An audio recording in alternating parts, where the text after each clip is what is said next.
What did I say? You said you saw a live on curvature on the planet. top of a mountain. I believe we live on a planet. What if it's like we live on like a dome, and it just happens to be like still the same like radius? Where's the dome located? Where's the gnome? Yeah. It's not a gnome, dude. Where's the gnome? Where's it located? I don't even know what questions to ask you. Have you ever seen the curvature? I know you said you thought you saw it on a mountain. No, but why do the clouds touch the horizon? Hold on. Oh, I'm gonna take my headphones out. Did you hear that, Josh? What do you say? Something about the horizon? Yeah. Why do the clouds touch the horizon? Why don't you see the underside of the clouds when you look out at the horizon, man? Technically, they're supposed to be curving around your ball. I can see the underside of the clouds. Yeah, I mean, you're seeing the point where they're pinching together, dude, at your vanishing point. Like in a painting. Yeah. But they still drop. Like the clouds. Not at the rate that they're trying to tell you. Well, who's they? The Mexicans. The people that taught you all this crap in school. That's what I mean by that. So it was the Jews. The people that taught you in school. Oh, I didn't pay attention in school. I went to a high school. My graduating class, 15 people. And we pretty much fucked around all day, every day. Smoked weed and did whatever you want. Small town. Yep. Rocks.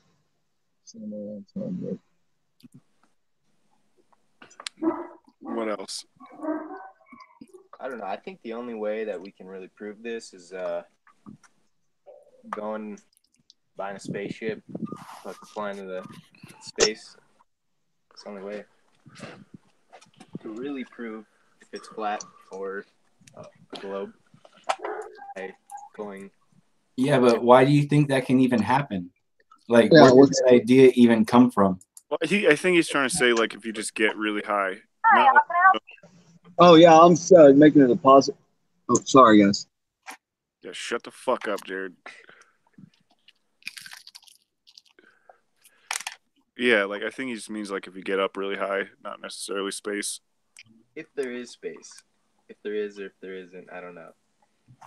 I don't know what the fucking stars are. Seen some weird shit in the sky. Seen some weird shit on this fucking planet. So.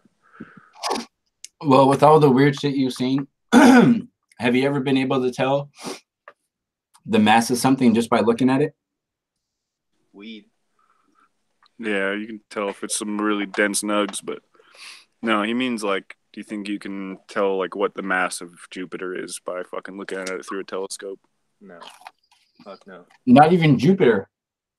If I had a can, if I had a barrel 5 feet in front of you and you couldn't touch it and you couldn't get any closer to it, would you be able to tell me the mass of the barrel? No, I don't know what's inside the barrel. That's the point. Or the weight, or the price.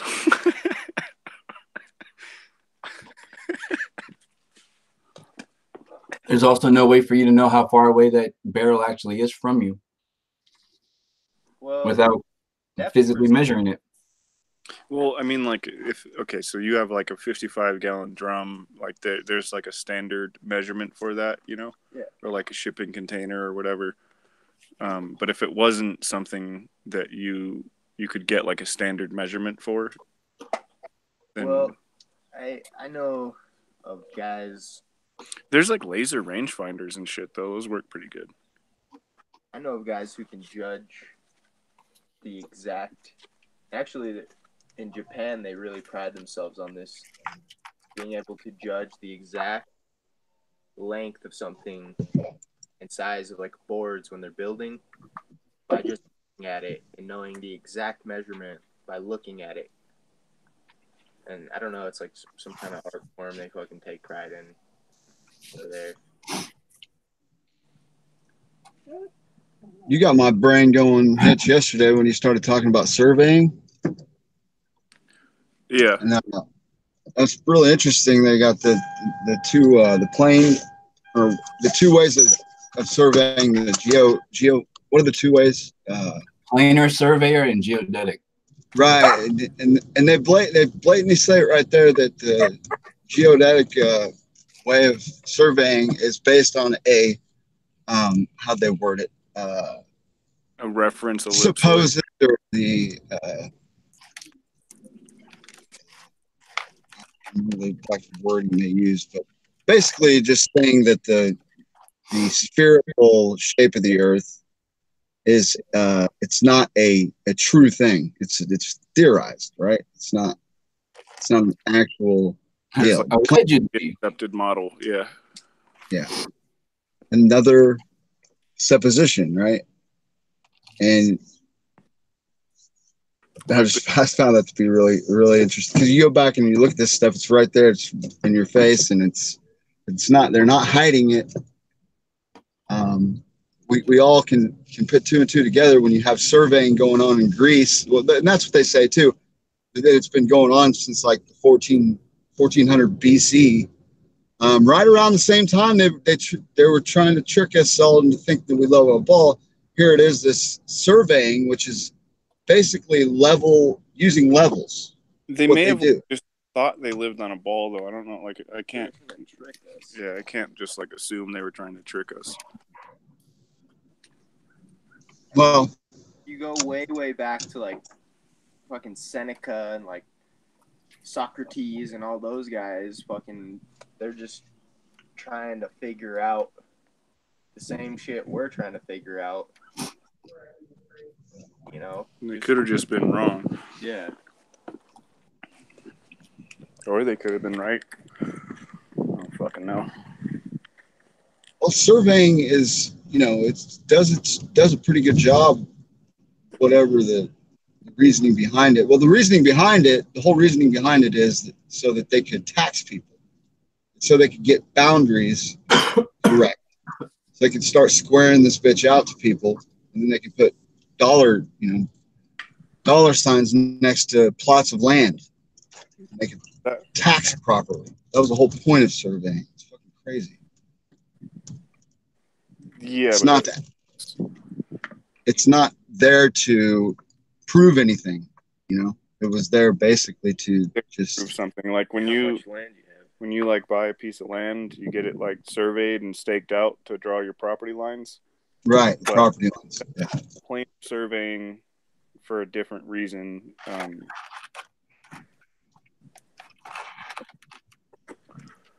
Drawing maps and stuff, Carson.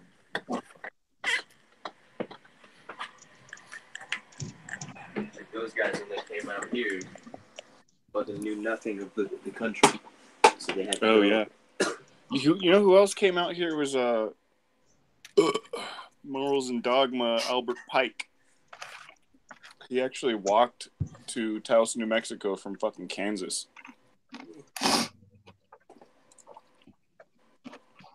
Wow. Quite a hike.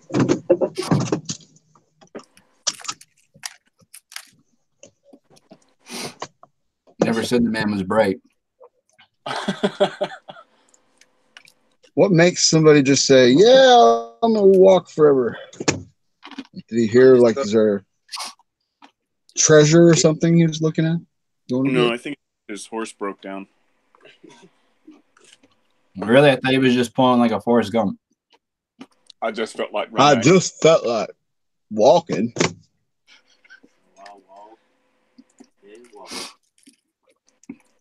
With all that walking that he allegedly did, the pictures I've seen, he kind of looks overweight. How does somebody maintain that stature with walking 500 miles? Albert Pike? Yeah. Wasn't he a bigger man? Of them are like when he's old. Old and fat. All right, I know he looked portly. Like cat at one point. He must have been right at home with the Addams family, just saying. Yeah, they got statues and shit of him in DC. They must like him for some reason.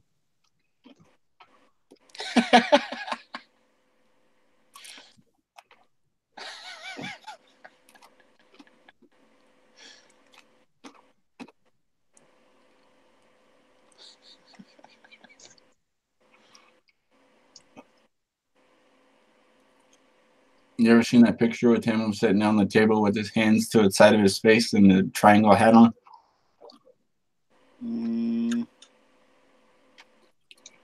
I think that's Crowley. That's Aleister Crowley, isn't it? Oh, that is. Oops. Wrong psycho. I get those two mixed up though too all the time.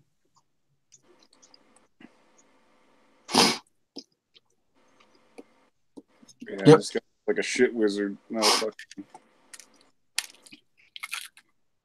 he's the one that looks like Uncle Fester from the Addams Family. That's He's got some interesting quotes. Like? Yeah. Intellect is to the people and the people's force what the slender needle of the compass is to the ship. Its soul, always counseling the huge mass of wood and iron, and always pointing to the north. To attack the citadels built up on all sides against the human race by superstitions, despotisms, prejudices, and the force must have a brain and a law. Then its deeds of daring produce permanent results, and there is real progress. Yeah, he was also a total piece of shit.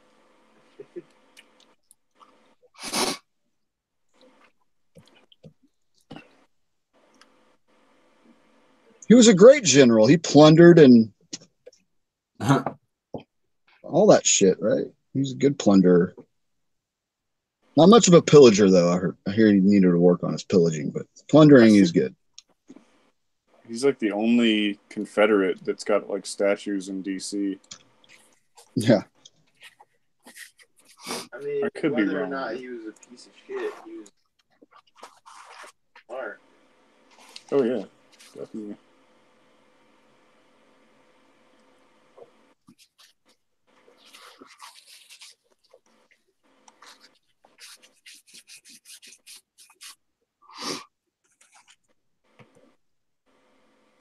It's where Pike's Peak is named after, right? It's him, isn't it?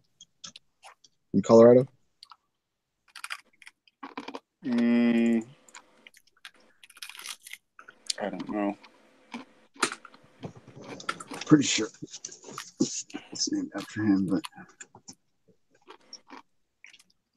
You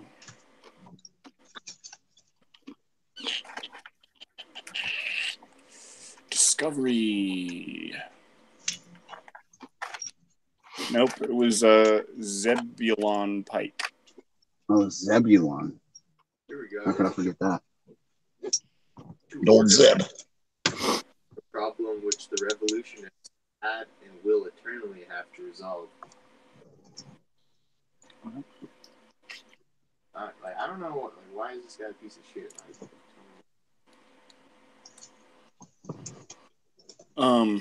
He was like the supreme fucking leader of the Scottish Rite Freemasonry. And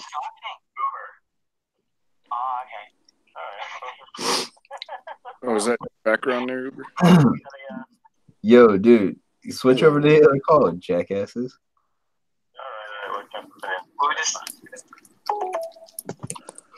I hopped in and was like, because I just sniped Snack, and he's like, "Who's sniping?" I thought I got sniped. It's funny, like right before that happened, like I got like a telemarketer call, and then I got dropped from the call, and I was like, wait, and then I didn't see the Hangout anymore because my Hangouts crashed. Funny shit, man. What's going on, man? What's going on, Jared? How you doing, man?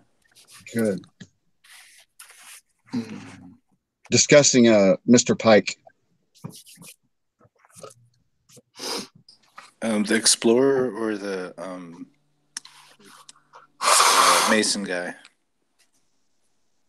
Religion and Dogma. Or, didn't that he guy. wrote that? He wrote that book, right? I get mixed up too. Yeah, that'd be Pike, right? Morals and Dogma. Morals and Dogma.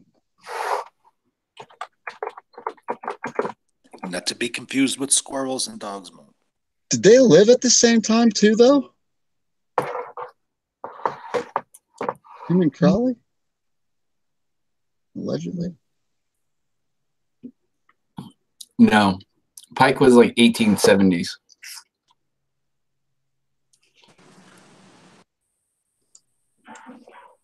Crowley And was 1940s. Kidding.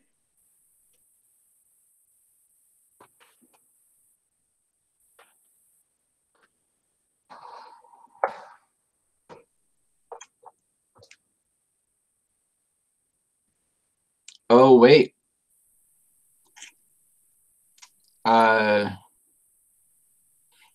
Crowley was born in 1875.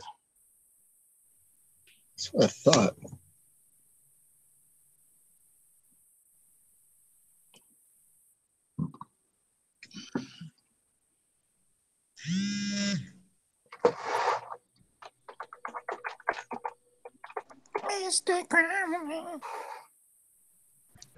Mr. Meowly. Yeah, Snack, you had me laughing like Psychics was today when I was listening back to that one that that conversation I posted. And you had some dynamite drop-ins. Fabulous. Thanks, man. Working on my one language. Yeah, Pike was like 65 when Crowley was born. I don't think they would have been hanging out. No, I know they weren't hanging out. I didn't know if their timelines crossed each other though. Kind of. Kind of, sort of not. They kind of do though, right? Yeah. Yeah, we're talking about Cyclone B or whatever, the poison they used to kill the Jews, and yeah, bro. And you're like, yeah, they needed to change that to like maybe was it lice away? Should I say that? Yeah. So let's probably change it to lice away. Cyclones kind of has a doom attached to it. Oh, dude, that had me going. Fucking hilarious. Yeah. Had Bernays been working for them, you know? Oh.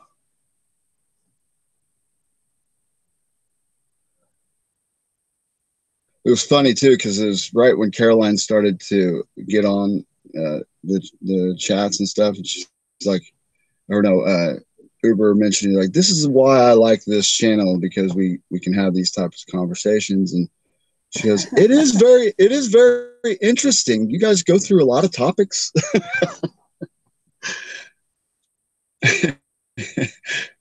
Interchangeably.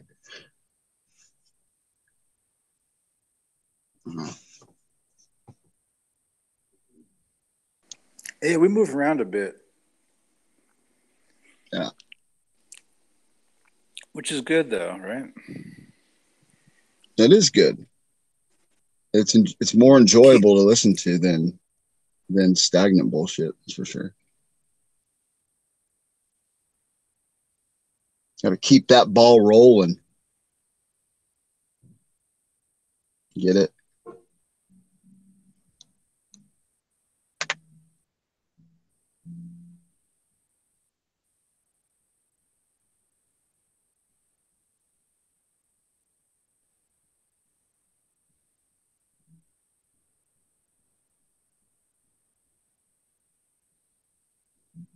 I lose you guys? I'm just eating a cupcake, bro. Oh. Yeah, you would be eating a cupcake right about now, wouldn't you? Oh, man. Would you get some icing on it or something? What are you, fruity fruit cake? Is that what you are? Somebody gives you a cupcake, eat the cupcake. That's my rule. No, I'm counting carbs, you know, or like. If you had a cupcake and then somebody calls you an insult, like back in the old Western days, like come on, we're going out. Would you finish the cupcake first and think that would be a tough thing to do? Like neatly finish the cupcake? Yeah, neatly. You got to do it neatly. Like not prissy, but just neat, you know? It's like you take a shot of whiskey before you go out and do something crazy, right? It's like, hold on, I'm gonna eat my cupcake. So I cut it in quarters here. Knife and fork. That way I don't get it all but my mustache. Hold on. I'll be with you, Run. I gotta savor this. Hold on, I'm gonna do it, and then we're gonna gunfight. Hold on. I do my killings after cupcakes. You like buttercream? Because this is delicious.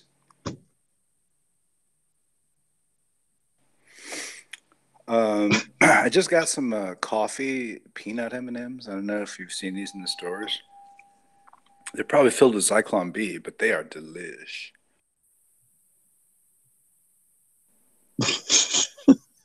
Or Lice Away or whatever.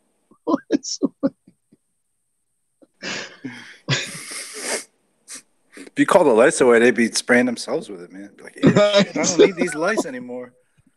I'm trying to get out of the lice thing, you know what I mean? That's real underclass, you know? And if you ask me, it's pretty considerate thing for them to do that for. You have basically the least amount of economic mobility if you do have lice, though, you understand? Yeah, it'd be horrible. That'd make that place even worse than it already. Try to be all itchy and, you know, like go get a job. Get some lice away. You know what I mean? Don't let it don't let it come to chance. Don't let the fact that it's called Zyklon or whatever be. Active ingredient Zyklon B. Lice away. Down.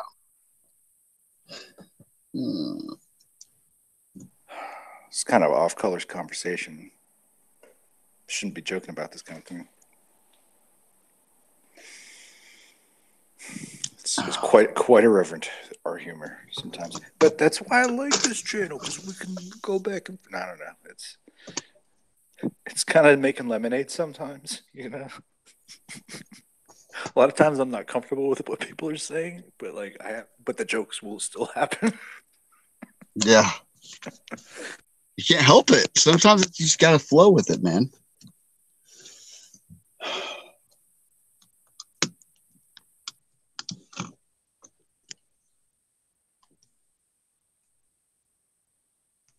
All right, I'm on that last quarter cupcake. Hold on. As soon as I'm done with it, though, I'm busting your guts open, man. It's on. I don't know how to get this cream filling in there, but oh my goodness. This is delicious. I might need a nap. I'm just going to get a napkin. Hold on.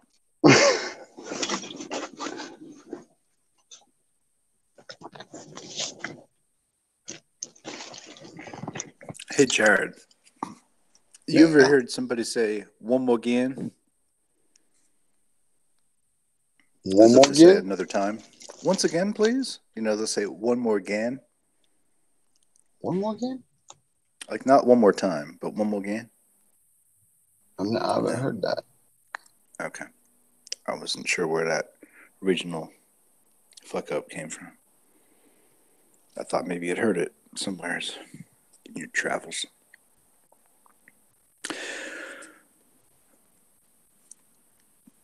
Now I've heard yacht a lot of times. Yacht. Like you, meaning you ought. You ought, aunt, yacht, you want. Oh. I've heard axe. Axe is a popular one with the. In Martha's Vineyard, they call it a yacht.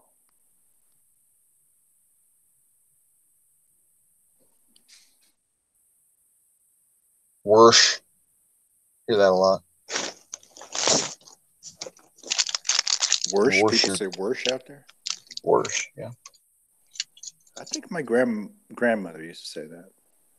I heard Dredd say against today. That's kind of cool. That's Against? That's quite English, isn't it? I'm not against. I was like, whoa. Did he just say that?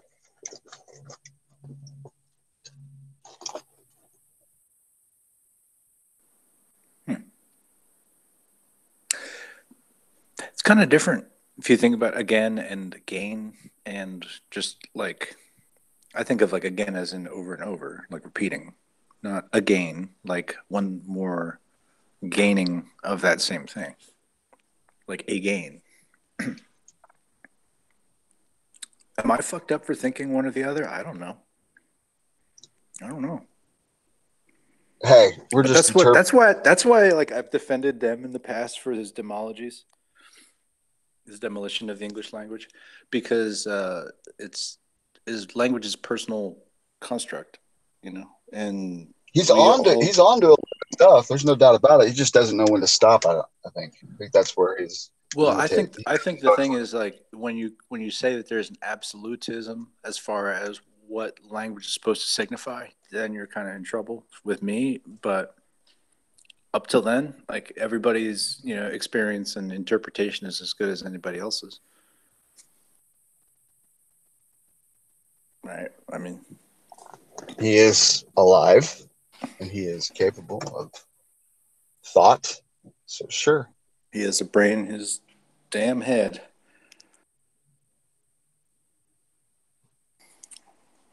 Where is he? I'm expecting him to pop in any second.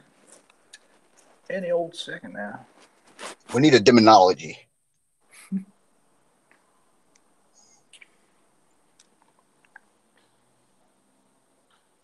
I thought of a picture of the Dumb and Dumber, the movie, or the whatever, when you're advertising the movie.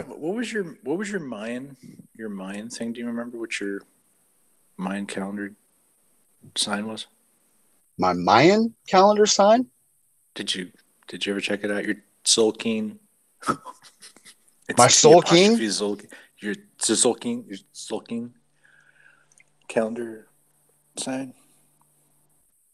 Did I miss something before? Was I supposed to look that up? Yeah, man. Oh shit! Yeah. You're like a week fucking behind here. Yeah, I didn't. Did actually. No, you were like a yellow self-existing seed or something like that. Oh yeah, who were you doing that with? A couple people. I do remember I'm a yellow seed that's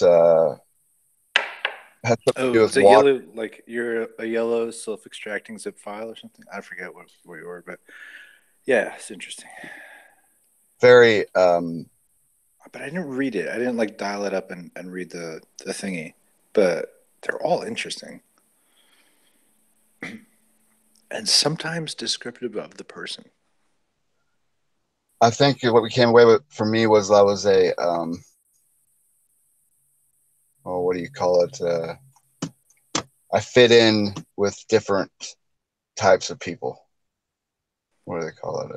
Shut up. Yeah.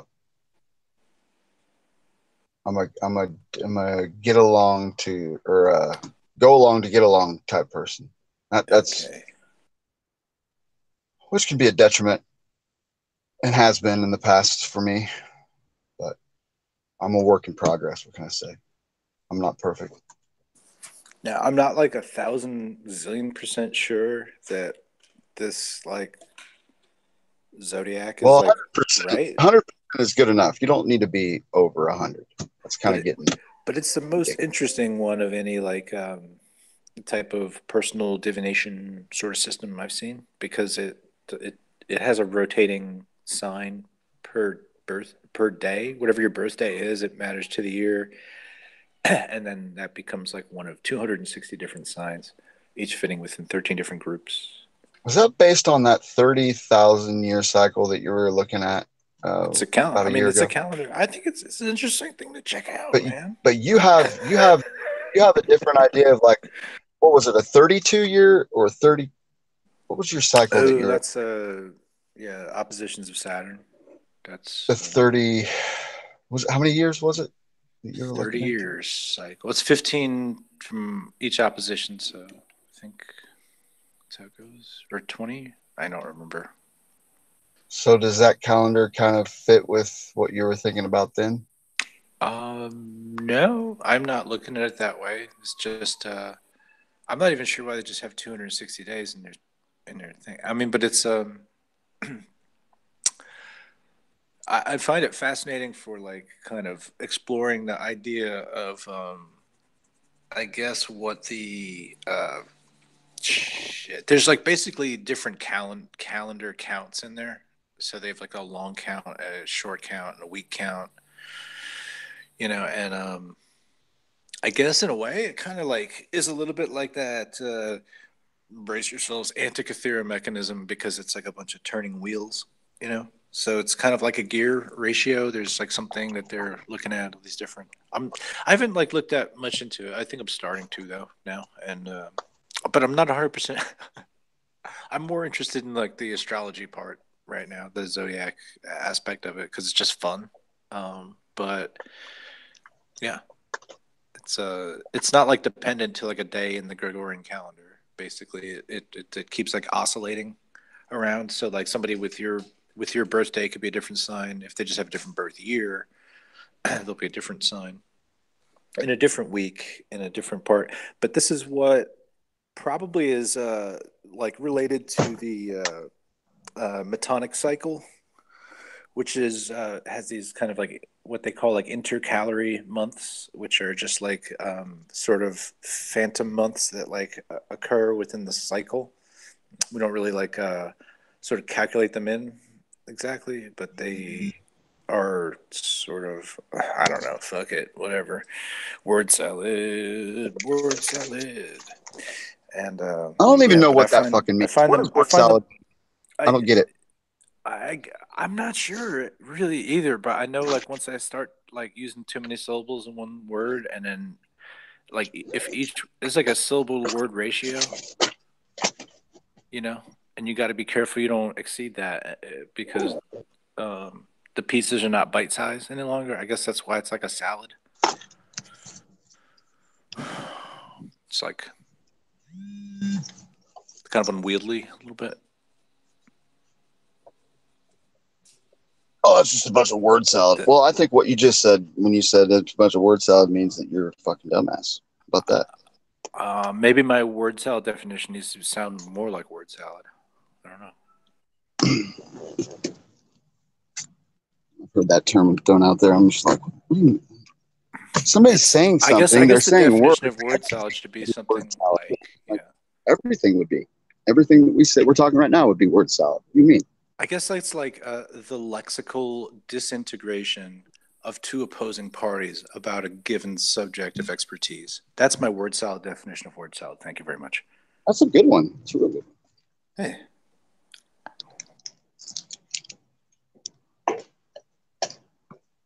I like French dressing myself. I can't eat my salad dry. I gotta have something on it.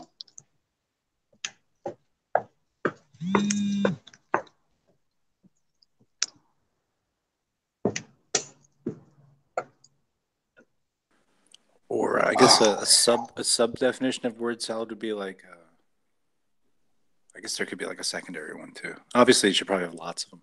This should all be really lengthy. I've been accused of speaking like a fortune cookie before, and I'm not sure if that's like an accurate or racially driven comparison. I'm not sure. I think sometimes your brain. I do enjoy fortune cookies, and I do find wisdom in their presence, but I don't think necessarily I parrot them, or I couldn't even recall a fortune cookie. Do you think anybody's ever been sped up into writing a fortune cookie? Like, oh shit, I gotta write this fortune quick. And I just threw some shit down on a piece of paper. That would be word salad. Try it sometime. Try to just write like 300 fortune cookies within 5 hours. Yeah, like you're the dude, right? You're supposed to be the one that writes these things out. Where's he at? He's late again. Jared, I think after about like the first 100, you'd kind of get in the groove. You'd become right? the And fortune you'd be cookie able guy. to. But is there a guy like somewhere in China with like a long beard who really writes this fucking shit out? You know what I mean? Does he ever? Like he's just like, hey, I'll Word document it to you. You know what I mean? He's like Hong Po Li Sung Shang Say. You know what I mean? And he just like knows what the fuck's going on. That's why you gotta have fresh fortune cookies. I don't know. So you can tell how accurate your fortune is going to be by the freshness of your cookie. A lot of people don't know that. If you taste something that's like plastic or stale, that fortune's not going to happen. That probably already happened, actually. I think it was an advertising ploy to get people to eat the son of a bitch. Because why else would you eat it? It's like shit. I think it's a divine opportunity to make food into an oracle. I don't know. It's an opportunity for people to sell a fucking thing that nobody wants to eat otherwise. Put some fortune in there. They'll eat it then. No. They'll just take it out. We got to make sure they're able to just flip that fucker out. It'd be different if you have to eat the cookie in order to get the fortune. Well, they say that if you read the fortune before you eat the cookie, then it's not going to happen. Oh, see, I wouldn't. Maybe you've been eating these fucking cookies wrong the whole time, but like, I don't know, man. Or maybe I've just been eating my fortunes. You know what else people like too is like those when Snapple bottle. I don't know, maybe they still do it. Like when they used to have something individual written in the bottle cap top. Oh, like the little what do they call them? And then they had like either true or fake things too. Do you remember that? Oh yeah. Like they would just. It's been a while since I've have something. I remember that. Yeah, like you wouldn't know. You'd actually have to look it up and see if it was true or fake. Isn't that weird for a soft drink company?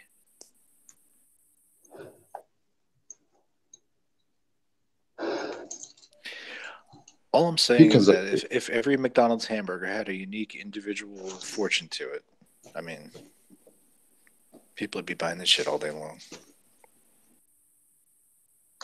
Maybe that's where the term word salad came from. Yeah, we can do predictive programming through foods, basically. And this is like, where a lot of people aren't ready to go to yet with predictive programming and, indoctrination through foods.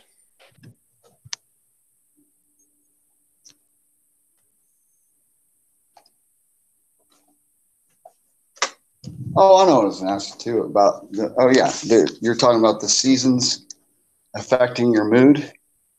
That goes right along with the whole astrological idea, right? Because is it? Correct me if I'm wrong. And usually I am. Astrology would be the connection between us and the celestial bodies that we see, right? Or the interpretation of the way the cosmos, what it does as it relates to how we are, and personality wise, is that what astrology is? Is that basically the difference between astrology and astronomy? Am I right about that, or?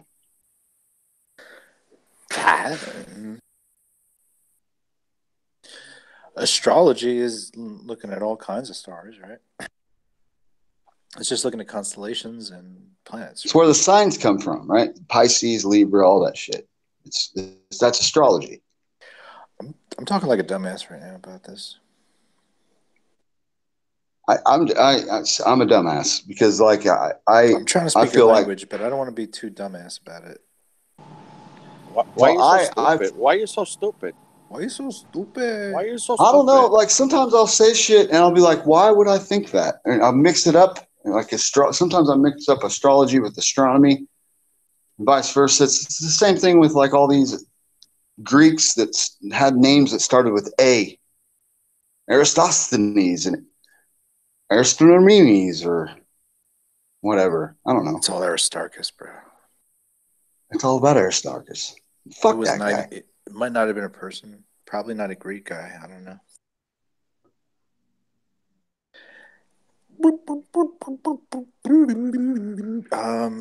Yeah, I still Socrates, Melon's Head's Adventure is what Socrates probably looked like. Fat dude wearing a robe. Yeah. Could have been a little more olive skinned.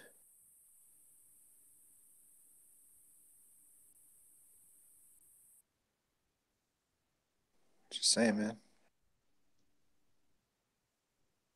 And call it what you will. It's a dress. They're all wearing dresses. Would you address me properly, Jared? I don't know. I just get perturbed when people say shit like, "Oh, you're wearing a dress," and there's some things that you wear that look like dresses. What's a formal address? That's a good question. Is that like what you wear to prom? I have a problem with the whole tie and wearing a tie because that's what these fucking douchebags all wear. Trying to tell me that's formal attire? Oh yeah, what's got a tie? Necktie. I think it represents somebody's tongue coming out of their throat is what I think it represents. So when was the first time you saw a globe, Jared? I mean, how'd you feel? Don't get me started. How'd you feel? You know first exactly time, when I saw first time when you saw a globe for the first time, Jared, how did it make you feel, man? Like in your heart, man. I don't think I was able to feel at that time because I was too small to know what that meant. I don't think feelings were in play yet. I was still shitting my pants, you know what I'm saying?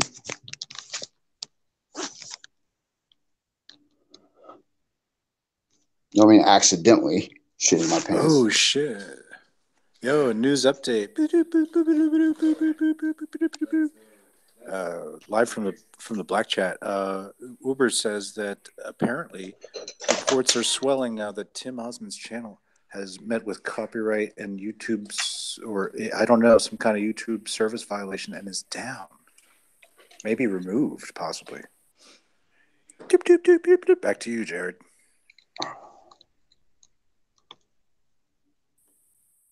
Back to me shitting my pants, or back to me shitting your pants, Jared? Well, I think your question was how did seeing the globe for the first time make me feel? And I guess the closest thing would be like I felt like I can't wait for recess. I mean, I might have. All right.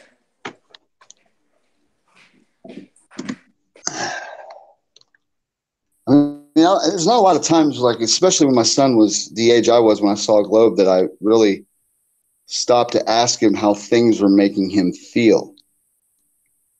Because as a 5-year-old or whatever, you're kind of just living the moment, right? Did you notice a change in him when he was like, when they showed him the globe and they told him he's an insignificant piece of shit, nothing sporon or insignificant rock dust piece of shit, nothing floating in an infinite void of shit that's going to eventually end? Yeah, it's always a great moment when you have to tell your child that, the sun's not going to keep doing what it's doing, that someday it's going to explode. I have a more pressing question. Why do cats like to lay under covers?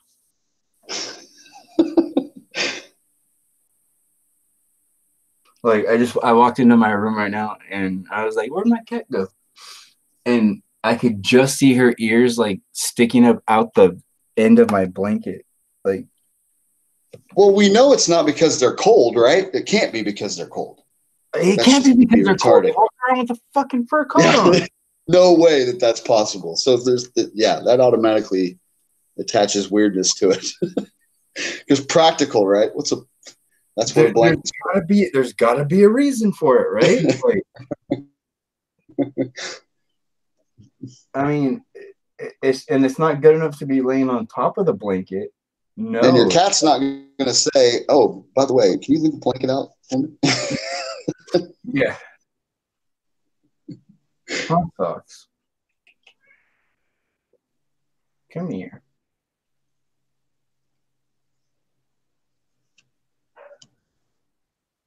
Yeah. So that's quite interesting, though, about Timmy's channel. That's interesting. Like terms of like, I wonder what their terms of like what terms of service they're trying to say he violated. Whatever happens, I'm going to make a prediction right now. He's going to take that information and he's going to spin it to his advantage.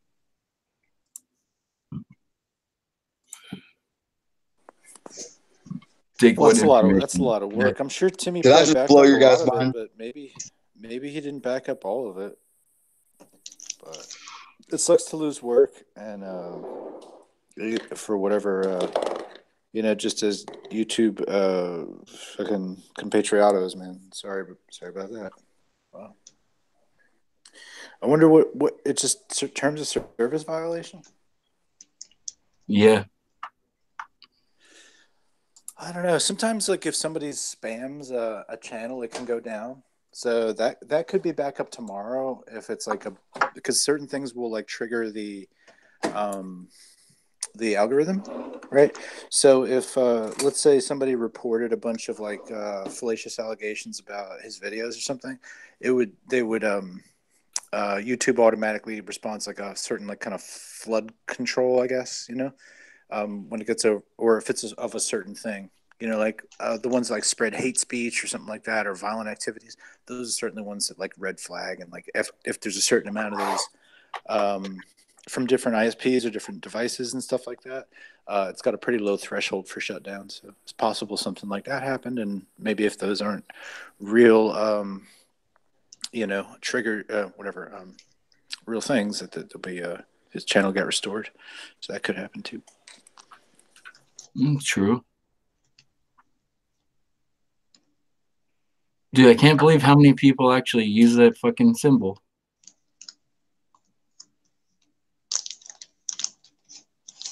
What symbol? The symbol that Sean calls a smiley face heart.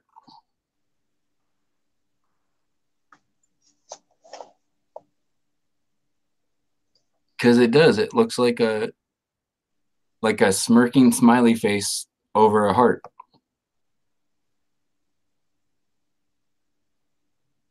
Yeah, I think it's actually used by a lot of I want to say like Filipino gamers online, maybe.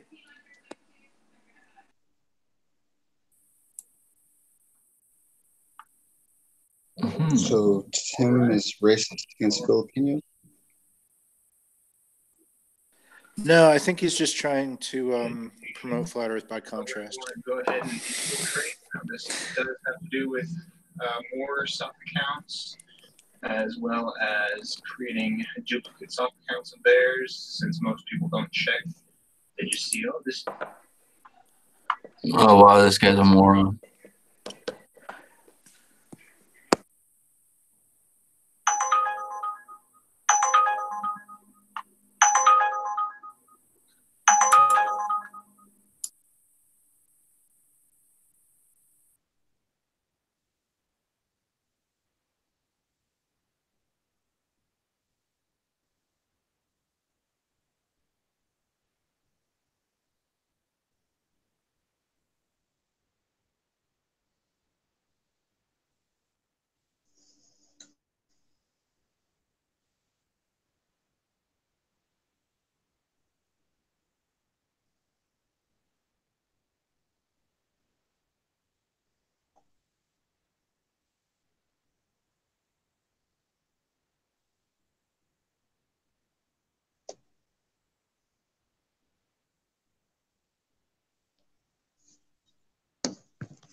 Yeah, apparently this guy, Truth Reality, is a moron. I'm watching this video that he put out like a month ago. And he's got a bunch of stuff written down on this piece of paper, and it's called Flat Earth PSYOP.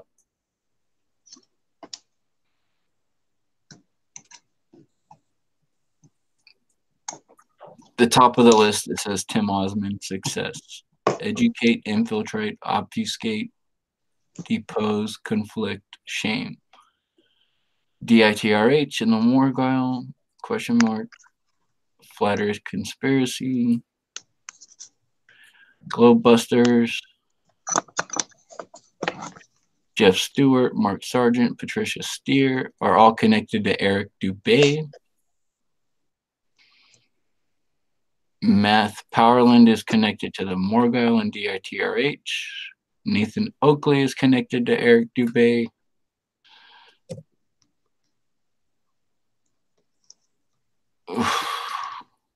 Yeah, this guy's nuts. What's his name? Truth Reality. Who names their kid Truth Reality? Is that New Brunswick? Is it a Canadian guy? I have no idea. Let me see. Sorry, is that what's his name? So after that, after the education, we're going to want to go ahead and infiltrate. Now, this does have to do with more stock accounts, as well as creating duplicate stock accounts of theirs, since most people don't check. They just see, oh, this is Jeranism with his little signature, his little sign. This is him. Why is he talking like this to me? Blah, blah, blah.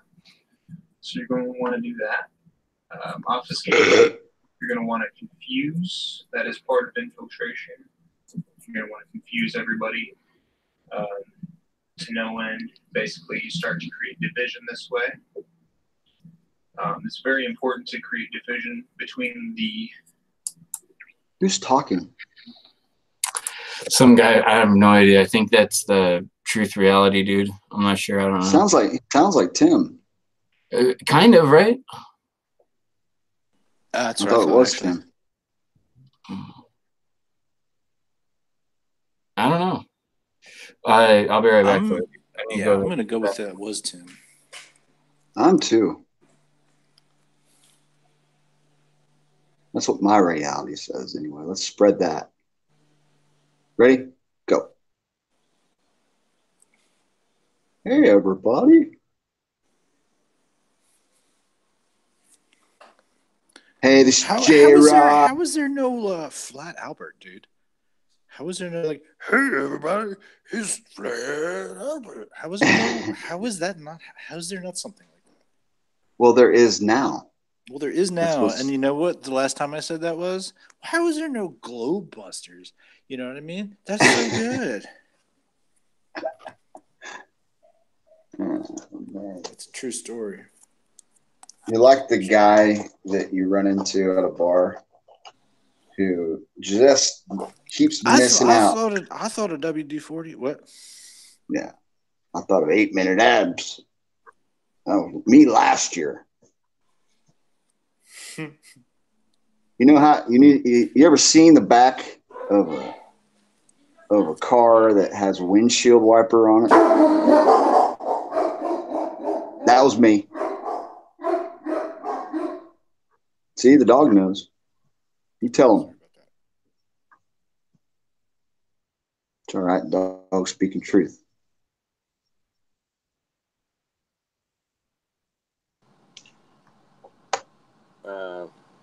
Shout out.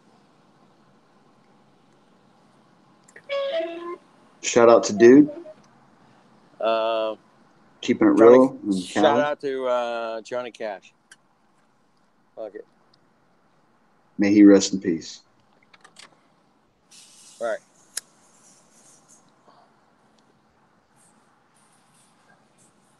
Shout out to a boy named Sue. I know there's one of you out there. You hang in there. You'll be all right. It gets better.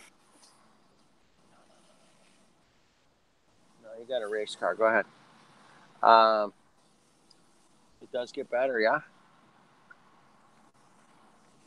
Taco fucking Tuesday, motherfuckers. Hey, Taco.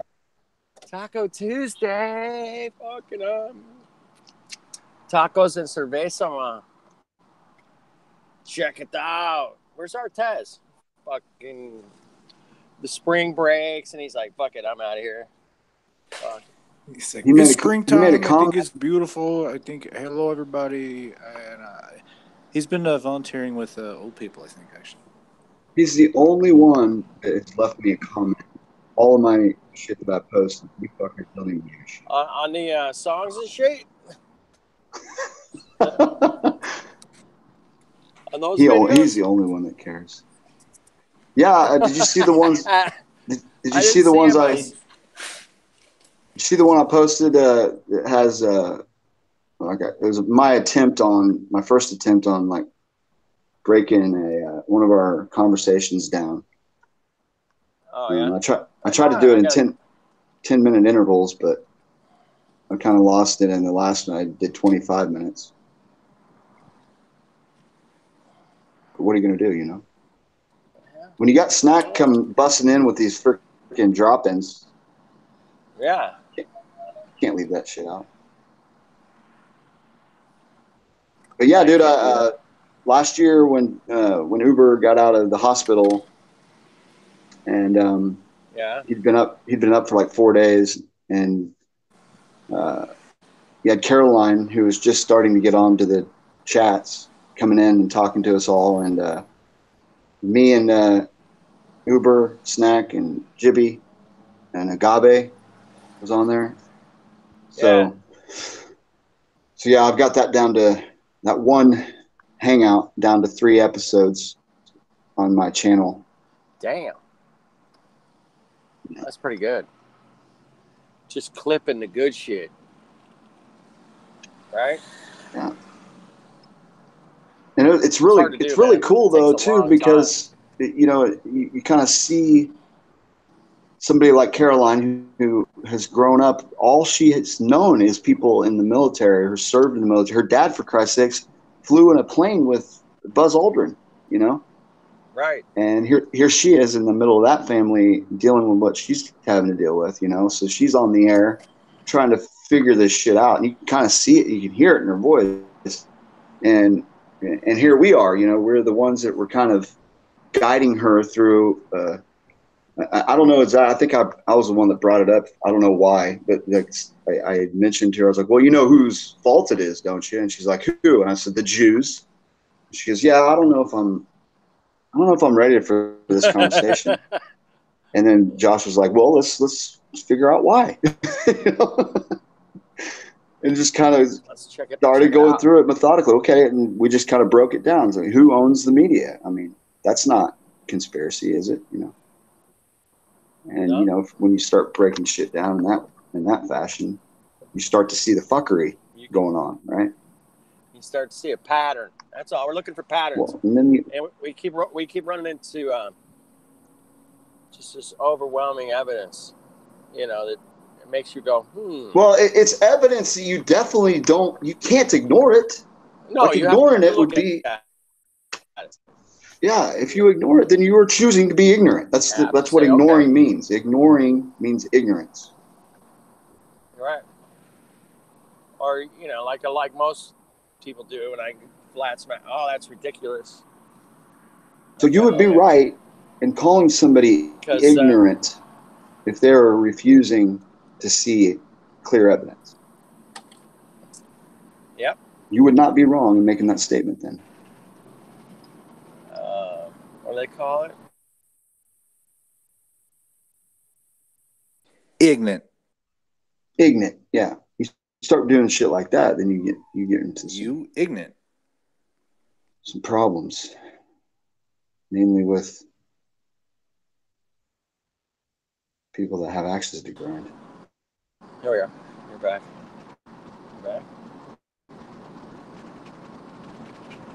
Yeah, you kind of cut out there, Kenny. Are you driving? Yeah, I'm driving. Can you tell us the address of the place you're going to, please?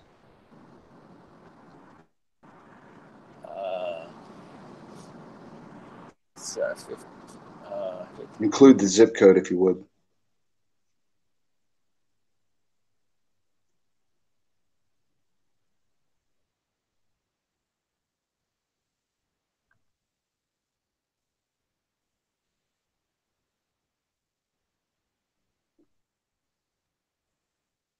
Did we lose Kenny?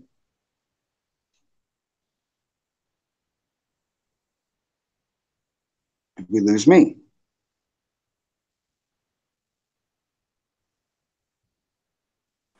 It's the Jared Show.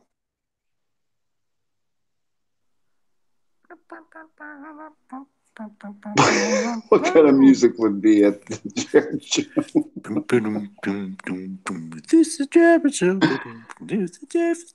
I hope you enjoy the show. Yeah, something like that. What's the deal with computers? Haha, canned laughter. Yeah, lots of canned laughter is gonna happen. Yeah, see, Kenny just like left the call. Like, I love, I love being that guy that just knows why somebody would drop off of a call. Oh, he probably heard me say that thing and he got offended and he hung up on me. When in fact, it's like, no, dude, I lost power on my phone. Just bad timing. Yeah. You feeling bad? Nah, but he probably did leave because of you. Hates us? Yeah. Yeah. It was the address thing, wasn't it? Let's be real. I went too far when I asked. Way too far. You have no idea boundaries. Yeah. It's understandable. Yeah.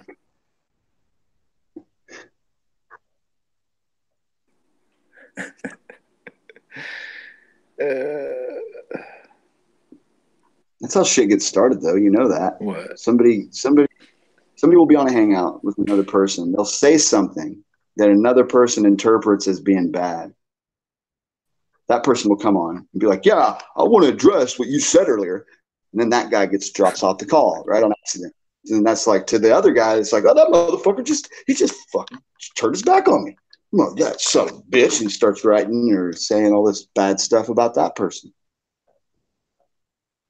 You know, all because somebody, was at a drive-through and they didn't want, out their order over a hangout. You see how those two realities can end up bad for somebody.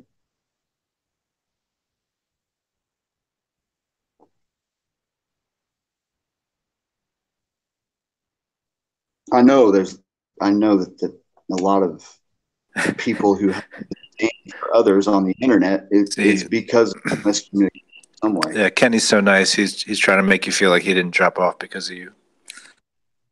Oh, he's trying to. Oh, he's like, nah, just. So basically, he's saying that everything but okay, yeah, because he doesn't want to address the issue that.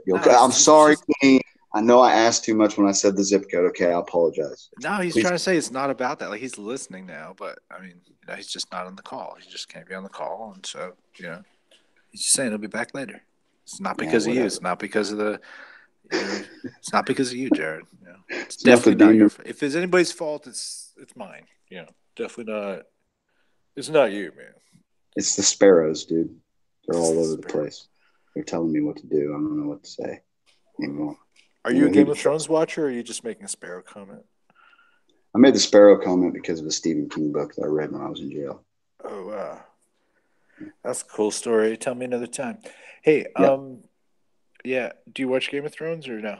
I do not watch that. I remember you were talking about that earlier. Yeah, and I did have a question. Honestly. Well, you actually reminded me because I wanted. It's going to be over. I'm so happy because I don't like the show. But I'm so happy it's going to be over. Yeah, that's where I'm kind of confused. Because you say you don't like the show, but yet you can't wait for it. There were I don't commit to many franchises. Like something I have to kind of watch and pay attention to and watch like season after season, type of thing. Well, I know you don't take, friendly advice when I say something like, "Oh yeah, you should watch Westworld," and you're like, "Oh, fuck that show," and then Fuck And you and your fucking show. yeah. Yeah, And well, then I you mean, end that's the up thing watching is it like, more than I did. I So did. Oh well, that's only because like I saw the secret messages that are embedded in it, and I was like, I need to tell everybody about this, and so I did, and it's a little numpty. Some of it maybe here and there, but a lot of the shit rings like just I'm just pulling right from the dialogue. But I'll be damned if they're in a part where she's an android, right? And she goes like, "Oh, I who's feel she? a I don't. chill," and there's like That's the where I was full getting moon's to. behind her, and she feels a chill like Can it's a you give cold me moonlight reference. like A robot's making a? this. It's funny. I don't know. Can you give me like a synopsis of the show? And I'm sorry. What's the synopsis? I don't know what a synopsis is. I guess All right. Do you want me to a give you a brief summary instead?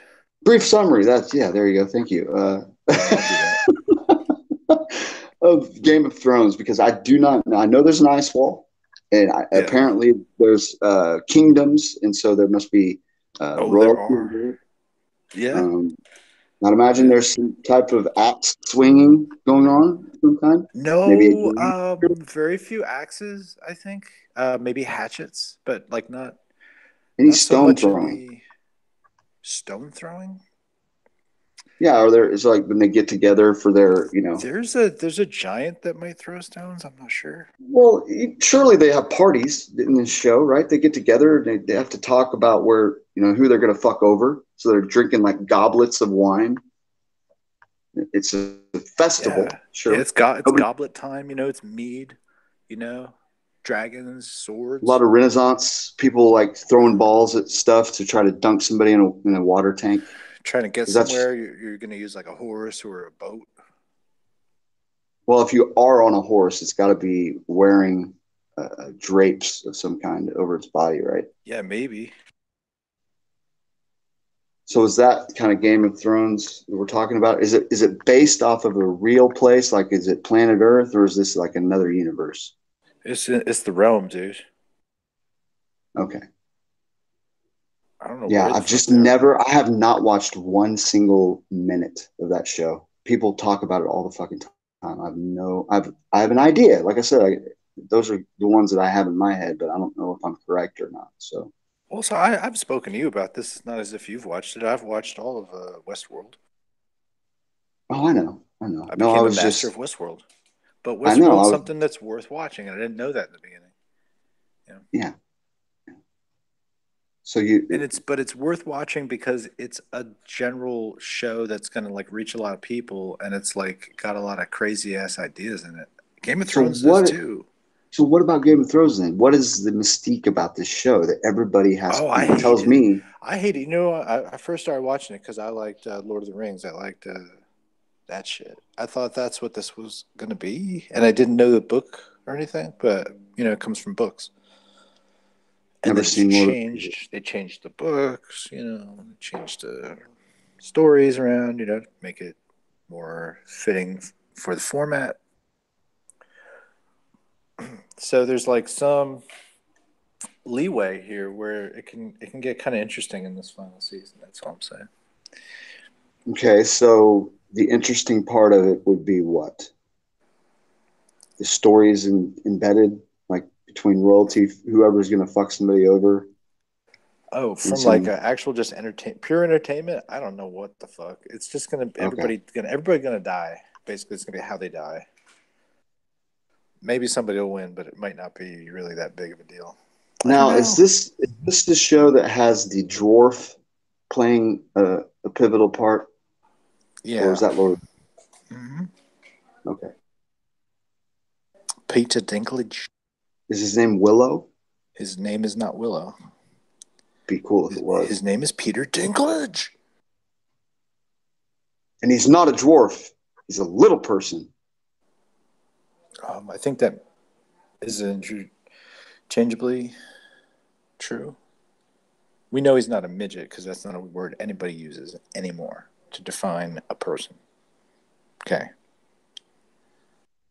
Except if you're like a mental midget, then it's like fair game. Well, why aren't we? They should just turn it around on us and just call us giants. Oh, yeah? You think they got it like that? They should. Well, maybe if they were Jews, Jared, maybe they would run the media. And they could do that, but they don't. So take your Zyklon B and shut the fuck up. I'm going to take it and get rid of this lice is what I'm going to do Just because I get need rid it. of your damn lice and get a reasonable, run up in life. The Jared Show. I just thought it was interesting that you mentioned Lord of the Rings and Game of Thrones. Yeah. They go hand in hand. They do not. No, because Game of Thrones is nothing like Lord of the Rings. Okay, so now can you help me into like what is different then about those two things? Okay, well, there are no elves. There are no quote unquote dwarves. Everybody's just humans. There's magic, but it sucks. And it only is just nasty magic, I guess. There are maybe these little pygmy first creatures of the forest, spirits of the forest, and there are these ice titan, not titans. They're not titans. They're undead zombies that are frozen, and they live around. And there's this thing that happens where they have got these long winters in this world, like an ice age, and they say the winter's coming. That's the whole thing. Winter is coming, and winter is where if they've got winter, then the White Walkers, as they're called, these zombie things, can cross out, and just fucking party all over the people, and people are no match for zombies, obviously. You so when the winter, a special weapon to kill them. The playground for those things. Yeah, basically, so it's like apocalypse is arriving, and even though that's happening, everybody's like, "Hey, I want to lead everything," and so they're constantly trying to fuck each other over to get to sit on the throne of swords, the one you see maybe in the advertisements, the one's made a bunch of swords. I'm probably even not saying it right, but anyway, that's the idea. That's that's the joint. That's the capital of the whole place there, and there's different regions. So there's Middle Eastern kind of areas, and there's Northlands, and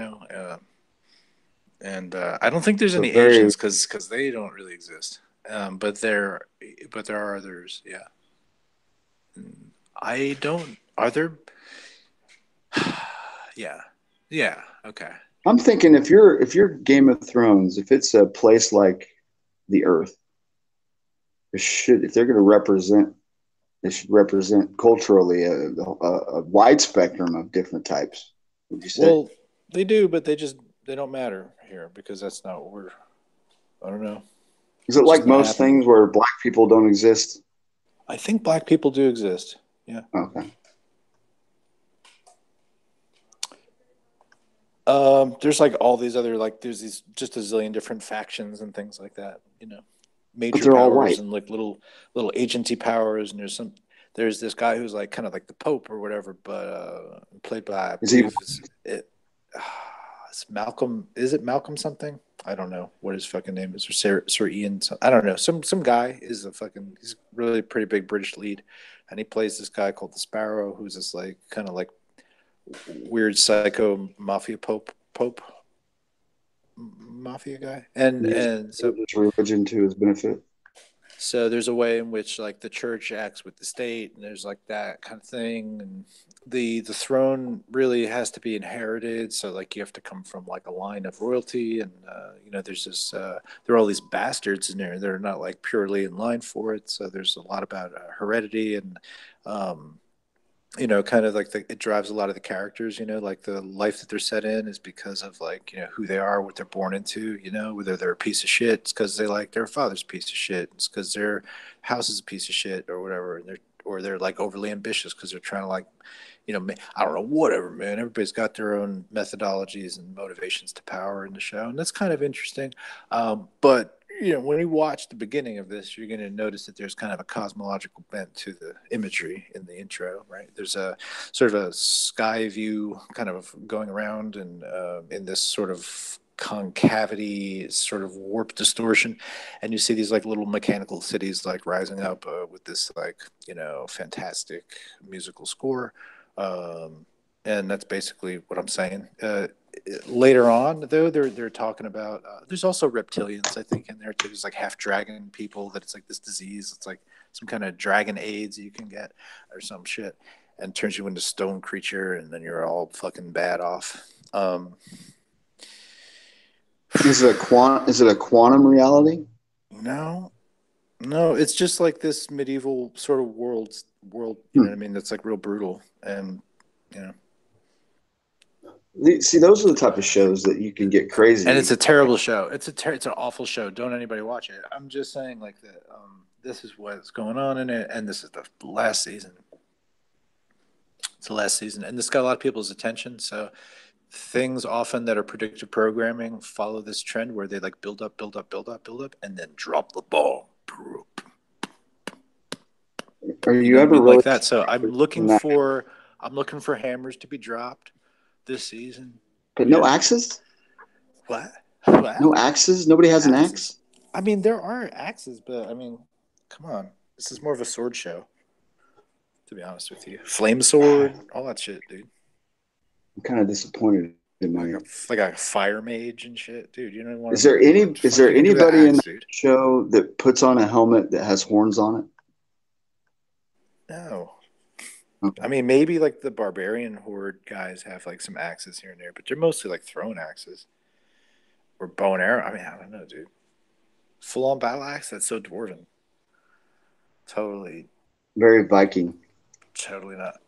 So there's dragons in this thing too, and I mentioned that the dragons are from this chick that inherited like these 3 dragon eggs, right? And then she's like the mother of dragons, and dragons are a fucking awesome weapon in this show, right? Because dragons can fly and they can breathe fire and eat people and sheep and stuff like that.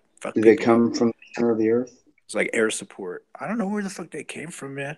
Anyway, she like inherited it's kind of her birthright, but anyway, she's Targaryen. We're talking about all this Tartaria shit. Yeah, just like, that's what I wanted to get to. Okay, yeah.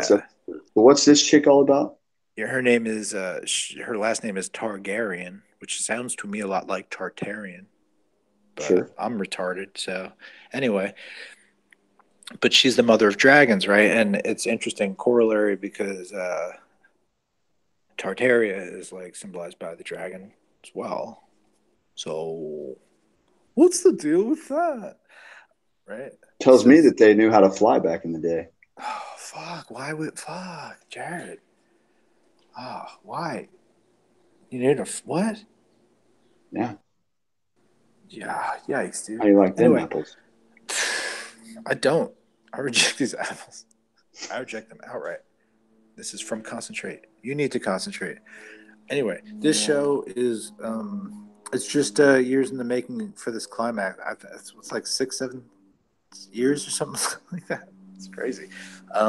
Just like eventually Walking Dead will culminate, probably in a year or so. And maybe they'll start shooting Westworld 3 in 2 years. 3, and it'll be done in 2 years. No, come on, that was a year ago we said this. I think it's supposed to be released for 2020. Fucking assholes. Yeah, but that's the time when Anthony Hopkins says that they're going to come back, which is he says something like look for me when the it says like the Deathbringer, is in this something.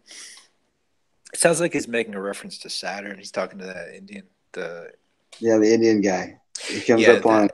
Like that. You could so weird. I watched that I just watched that scene like 10 times in a row, and I was like, "What the fuck?" Is this guy saying? So fucking weird. Because it's so out of, and that's what I love and look for is like the out of place dialogue, like where I'm like, "Why would a writer do like?" And then he's and how did he walk? Like it was as if he like walked in the backyard of wherever he was at, and then there's Anthony Hopkins just chilling with some bears that were frozen in time. What was he doing? Yeah, kind of. Yeah, well, they've got like a sub. Hold on a sec.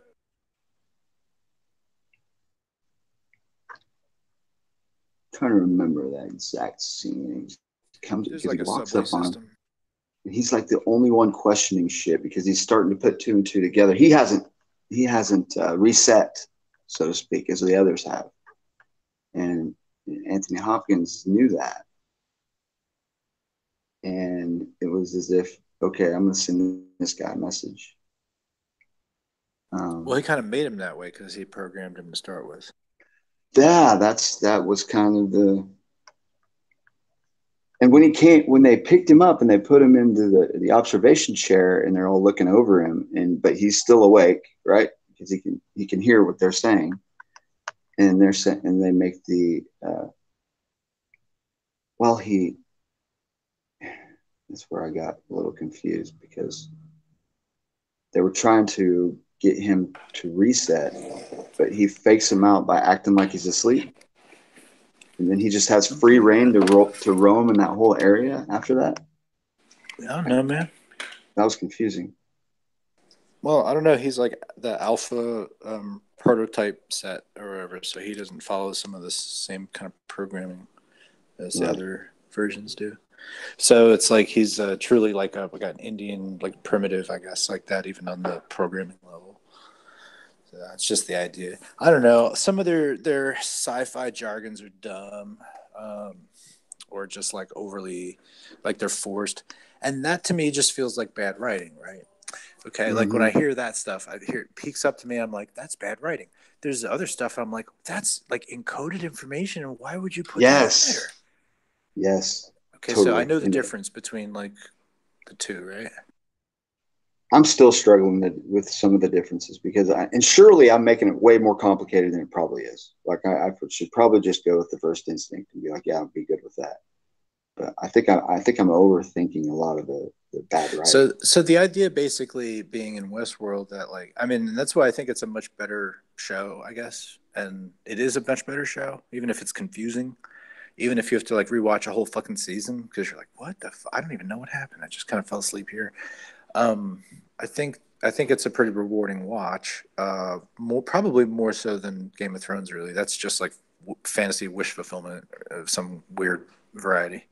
Westworld is not necessarily easy to watch, but I think it is rewarding, and it's like Westworld asks a sort of different sort of thing of the viewer, which is to kind of like put yourself in the place of these robots that are acting like people that are people acting like robots, and like in a park where people go. It's like it really puts you at a question of your morals. Question if you would let me complete that, I would say that so this park becomes like a place where people can have realistic human interaction with things that they do not have to afford any type of moral consideration for. Right, so like you could go to a theme park or whatever, a Renaissance fair or something like that, but you're not gonna you can't just go shoot the guy who's fucking making horseshoes, right? Fucking awesome if you could. Okay, you sicko. But anyway, so that's someone like Jared would have a great time in Westworld because it wouldn't matter because he could just go do that, and then the techs come in, they replace the head or they fix the thing or whatever. But these are really interesting robots that are a different kind of class of like android. They're a sort of biological robots. They sort of have a core I don't know, interface with their nervous system. They're sort of 3D printed, and these sort of stereolithographic like chambers and stuff like that. They need brain fluid and shit, right? They have to have that in order to. Cortical fluid, they need that as some kind of transmitter. So they're very much like modeled on human physiology. So they're like near human, but they're not. It's kind of interesting. And how they arrive at this, I don't know. And then there's the Man in Black, who's a really interesting story on his own in there. There's the character arcs are pretty good. I found that this second season ending, I really didn't really think that was satisfying, though, unfortunately. But there are parts that make it bearable. And then seeing the way that it left some questions. Second season leaves questions. Hopefully, third season mops it all up and ties it in a bow. But A lot of Dude, interesting. the version It of basically makes people question their reality, Jared. It does, because all the characters are questioning their reality. Is this fake? Is this real? You know, I'm in love with this fake reality. Oh, I'm a fake thing, and I think reality is real, and I want to find out what's out there. And these robots want to get out, and they're like flat earthers. That we want to go like outside of the park. They want to like see what's around. You know, and this park is represented in the show as this big spinning. Basically circular disc, you know. but it's not spinning though. It's spinning in their thing because it just rotates around and it follows different zones. It's not a complete map either, you know. It is very interesting when they show that for the first time. I think, but anyway, it is interesting, and that's like their control room too. It's like It's interesting that it's the center of their view into the control of this artificial reality. I mean, it's Domi. It is domey, I guess. And then they all basically in the intro, even if you just fucking watch the intros to these two shows, don't even fucking watch the series, right? Go watch the intro to Westworld season 1, and then go watch the intro to Game of Thrones, and be like, huh. It's like somebody's got something invested in making you kind of question certain kinds of things you're looking at. And in Westworld's intro, they show a lot of the the mesa tops, like the giant trees idea or whatever, or they'll show some other things that are flat horizons and things like that. I don't know. I see basically what other people would call the controlled rollout. You know, I see that in these two shows in their own ways, and you know, if that's what it is, or if it's just like some kind of like miracle of like cross marketing or whatever, you know, I guess it could be that too. But it might be predictive programming, might be right. I mean, you know, maybe we could switch over now to like something real, like about like politics and things. Like maybe in a way, have like a real limited discussion on that, like with like the way the world's kind of gone, right? Like all these like pretty much there's no real contestant. There's no adversary to the global power that exists. And they'll say global power because they're globalists, but they are. So there's no good guy. I'm saying that the network of all the people, of all the countries, all the representatives that are all part and parcel to all the little clubs that make up the big club, you know. And I'm talking about all the you know, Masonic rites and the religious like higher orders and stuff like that. Yeah, families, royalty, monarchical things. These have all been kind of shaped over a long time. There's only a couple countries that are kind of like, hey, you know, get with the program here and develop. You know, essentially, like this is kind of like, are people just ready to kind of like look at something bigger? You know, we've been like looking at this. What Kenny was referring to as the kick the can down the, or no, was it him? Maybe, I don't know. Somebody was referring to the kick the can down the road and like, yeah, we should be on Mars by now. We should have people there. We should have cities on the moon or whatever. You know, the future isn't it's been promised since the 1950s or earlier, right? That was my dream as a child. But like, you know, even today, they were showing pictures of Mars. They were showing pictures of Mars that look like craters on the moon. They're showing Mars, and they're showing you know, they're talking about like making it habitable and doing these kinds of things, and I'm like wondering, like,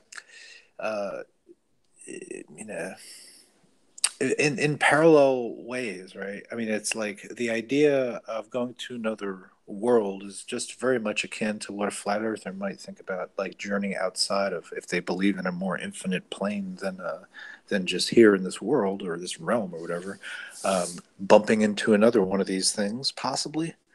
Some flat earthers think that. I do. That there might be an infinite amount of these little bubbles, but maybe not bubbles really, but just like whatever circles on a flat place, you know. Maybe all set up like little magnetic nodes and just doing their thing, you know. Maybe this all kind of works on that. But anyway, man, like, are we ready to like know that type of shit, or like even to go to like another place? I mean, what do you think? The one part in Westworld that it talked about.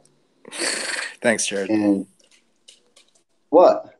Thanks for the cooperation. It's like I threw you the baseball, and you're like, "Yeah, fuck that. Let's play football." Okay, come on. No, you're not letting me. You're not letting me fool it. It is. It's really related to what you're talking about because you said Right. Yeah, give me a Okay. chance, brother. So in All right. Westworld, I'll settle there's down, sorry. they talk about you know, we're not even close. They're not like she mentions how she was outside in the real world where she's in the city, right? And he's getting ready to take her to dinner, and she's the robot, and she's, you know, aware of the city. And that was one of the things when she'd go back to the Westworld place where she would remember like the outside of the city. And then there was a mention of you're not even close to what this place is.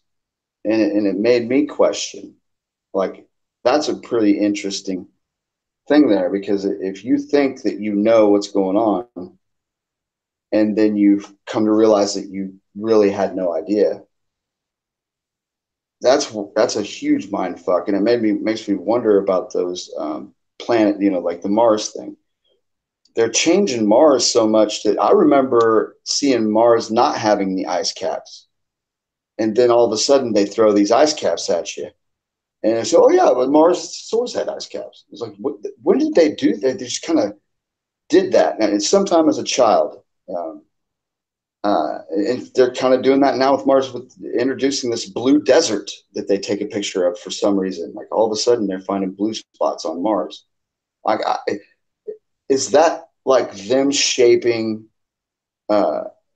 another reality, so to speak, to get us ready for that futuristic time that I was? Yeah, just like where we live right now is the new world, right? Yes. And we will go to the new world too, because population will be high enough, man. Right? It will be high enough eventually, and they've been preparing people for this shit since the 70s, right, or earlier. Do you think these eugenic fucking Nazi motherfuckers weren't thinking about like expansionism? Right. The idea though is like it. And if you're fucking with reality, since that you know the Earth is flat, right? So they know the deception is going to have to always be there. And in order for them to counteract what is naturally true, it's got to be a lot of fuckery in our heads, you know. And what a perfect way to do it than to have total control over what is seen on a television screen or on a movie, you know. Sure. Well, wow. And I also think like that, you know, probably see what we're supposed to fear is depopulation, right? But I think that the smart guy knows that's a stupid idea. You know, it's better to just like, if it's not about necessarily. Okay, I mean, if you're on like the in the know, right, Jared? And if there is the most fucking hippest motherfucker with the most power out there, he would have like been like, hey man, I can get out of here and I can have this whole other like world to myself if I just go out there, right? Maybe. You know, maybe you have to battle Tyrannosaurus fucking ice giants. I don't know. But or dragons, you know, or White Walkers. I don't know. It could be a metaphor. It could be like a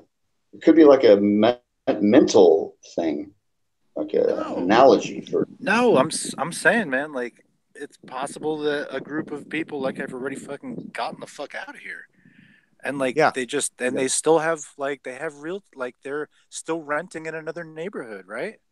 And they're looking at us like they're in a control room. And right, Jibby, it's just like you rent out your house, you move up into another neighborhood, you know, but you keep your rental there because it's bringing some income. Right. So why would you cut ties off with this world? It'd be much better to use it as like a fucking generator. Bunch of people doing shit, making technologies for shit you don't even fucking understand, doing dark matter equations that you have no fucking idea. They can just plant any kind of, you know, postulation of fucking numbers and have some Chinese people crack it so that they can fucking get a degree. That's a pretty nice resource to have, man. You know, like why would they want to cut that off? So, you know, and just, like trillions of dollars just disappear from the fucking world, like, you know, whatever. Going nowhere, just disappearing. It's going somewhere. I don't know. Where did all that money go? Who cares? Out of sight, out of mind. It's like the biggest bank heist ever planned, maybe? I don't know. And not only that, it's really a heist when they tell you that it happens. They did. Oh, they didn't say they did it, but Oh yeah, like individual people probably, got along, got some kind of chunk of change from it. Sure. Well, they got to keep everybody happy, but where all the money go? $1 trillion. Wow. How soon after all that mortgage-backed security shit and all the money going away did the Crimea thing happen with all the submarines missed? You know what I mean? Like, did Putin? I mean, maybe that shit was for sale. Maybe they sold their submarine fleet. I don't know. What the fuck, man? Maybe It Rothschilds makes me bought it all up. wonder They're like, about let's the get the fuck numbers. out of here. They throw these numbers out, right? But nobody's out. Nobody is like outraged or even to a point where they question the number. Like if it comes from an authoritarian figure, they could say a gajillion, and people would be like, "Wow, William that's Randolph Hearst weird." Empire is Nobody would still do kicking anything money about off today. I mean, Hearst Island is down in Antarctica, man. Hearst Island, like there are people who are magnates at the fucking time were like interested in getting down there, just to get down there. Yeah, Hearst hired Abizaid to fucking make a flat Earth map, and he owns an island down there. But just to fucking be there, why? Why all the presidents too? Why are all the presidents going down there all of a sudden? It's weird. Well, I don't know.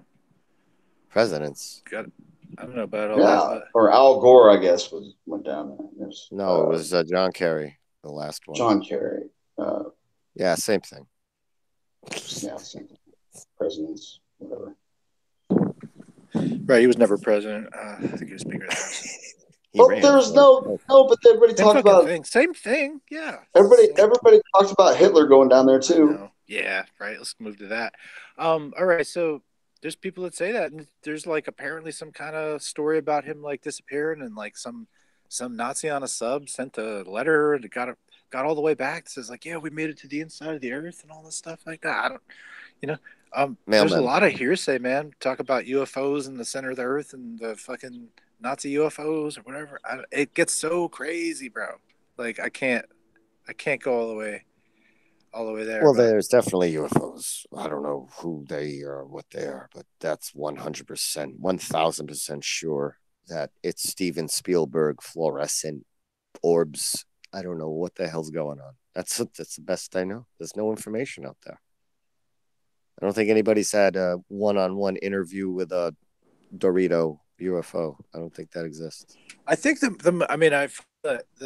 whole. I mean, I grew up normal like everybody, loving Nazis. No, I mean hating the whole Nazi thing and being like, oh, no, I'm just joking, and being like, sympathetic to the idea that there are these like despotic people that would seek to fucking annihilate a whole race because of whatever. See, that never matched with me. I could never wrap my head around. But I totally think that the Thule Society, the idea like that they were. I mean, I guess this is the whole narrative of the Indiana Jones series. I guess in ways that the Nazis were like looking for all these like ancient artifacts and stuff, and they thought something was interesting about the ancient stuff in order to like do whatever. And even that symbol, right, is going to be talking about what's in the sky, right? There isn't that's a reference that the swastika is a reference to the movement of the Big Dipper, right? That's no, the sun. The two swastikas would be like the two suns, the black sun and I guess our white sun.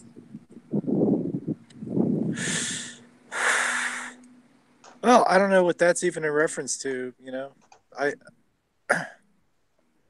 I thought it was also a reference to the seasons, also. Well, the swastikas they face two different directions. It's supposed to be the two. Is a different. It's like mirror images of the swastika. And one faction adopted the black sun one, the other faction adopted the other one, the Templars. I don't know what it is. It's literally, Autobots, Decepticons. Yeah, well, yeah, exactly. I mean, it's polarity, really. There's even like symbols for like Reiki. You know what I mean? Like an upward, clockwise, counterclockwise. Are we talking about in the southern hemisphere? Like we don't see any kind of Big Dipper action happening, right? Yeah, we see a rotation of different celestial bodies, I guess, is what they say is going on.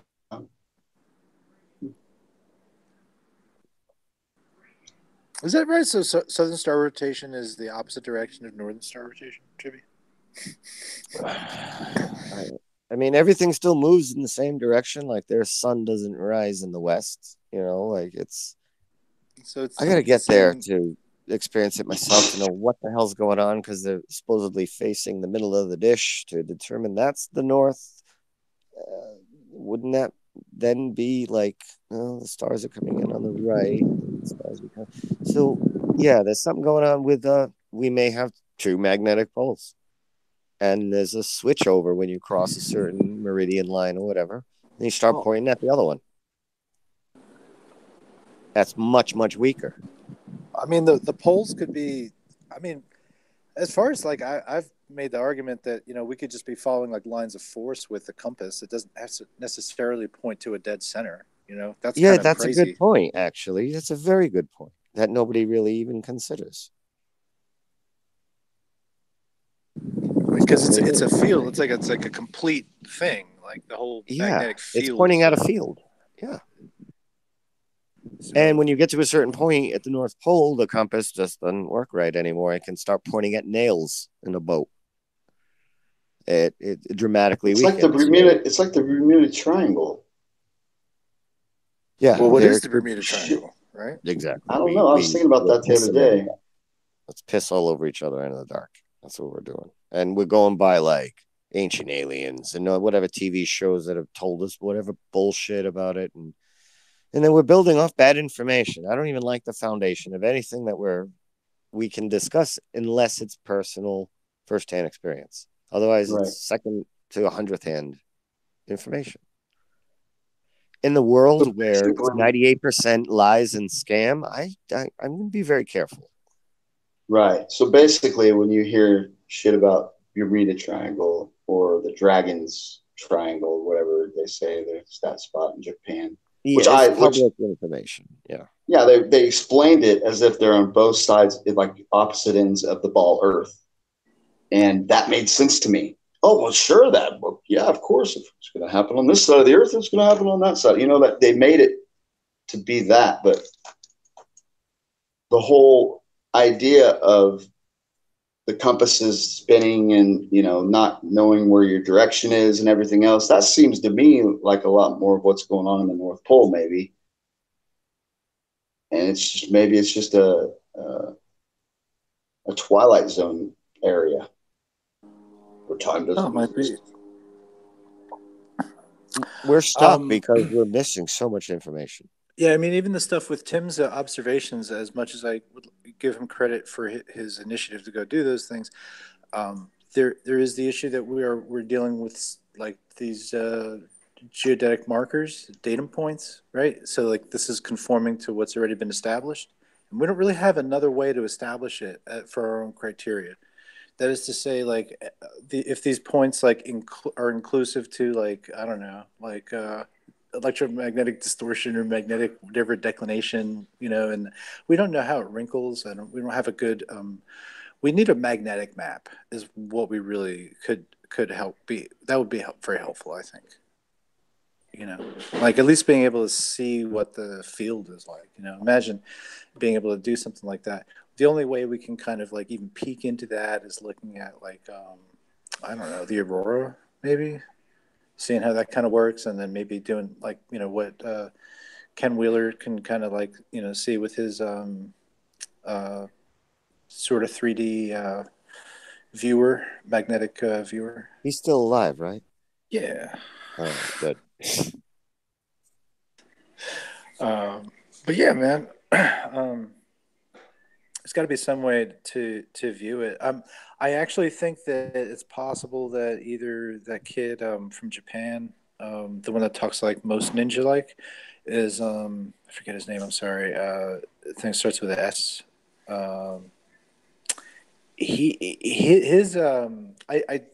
There's this field called like magnetotellurics.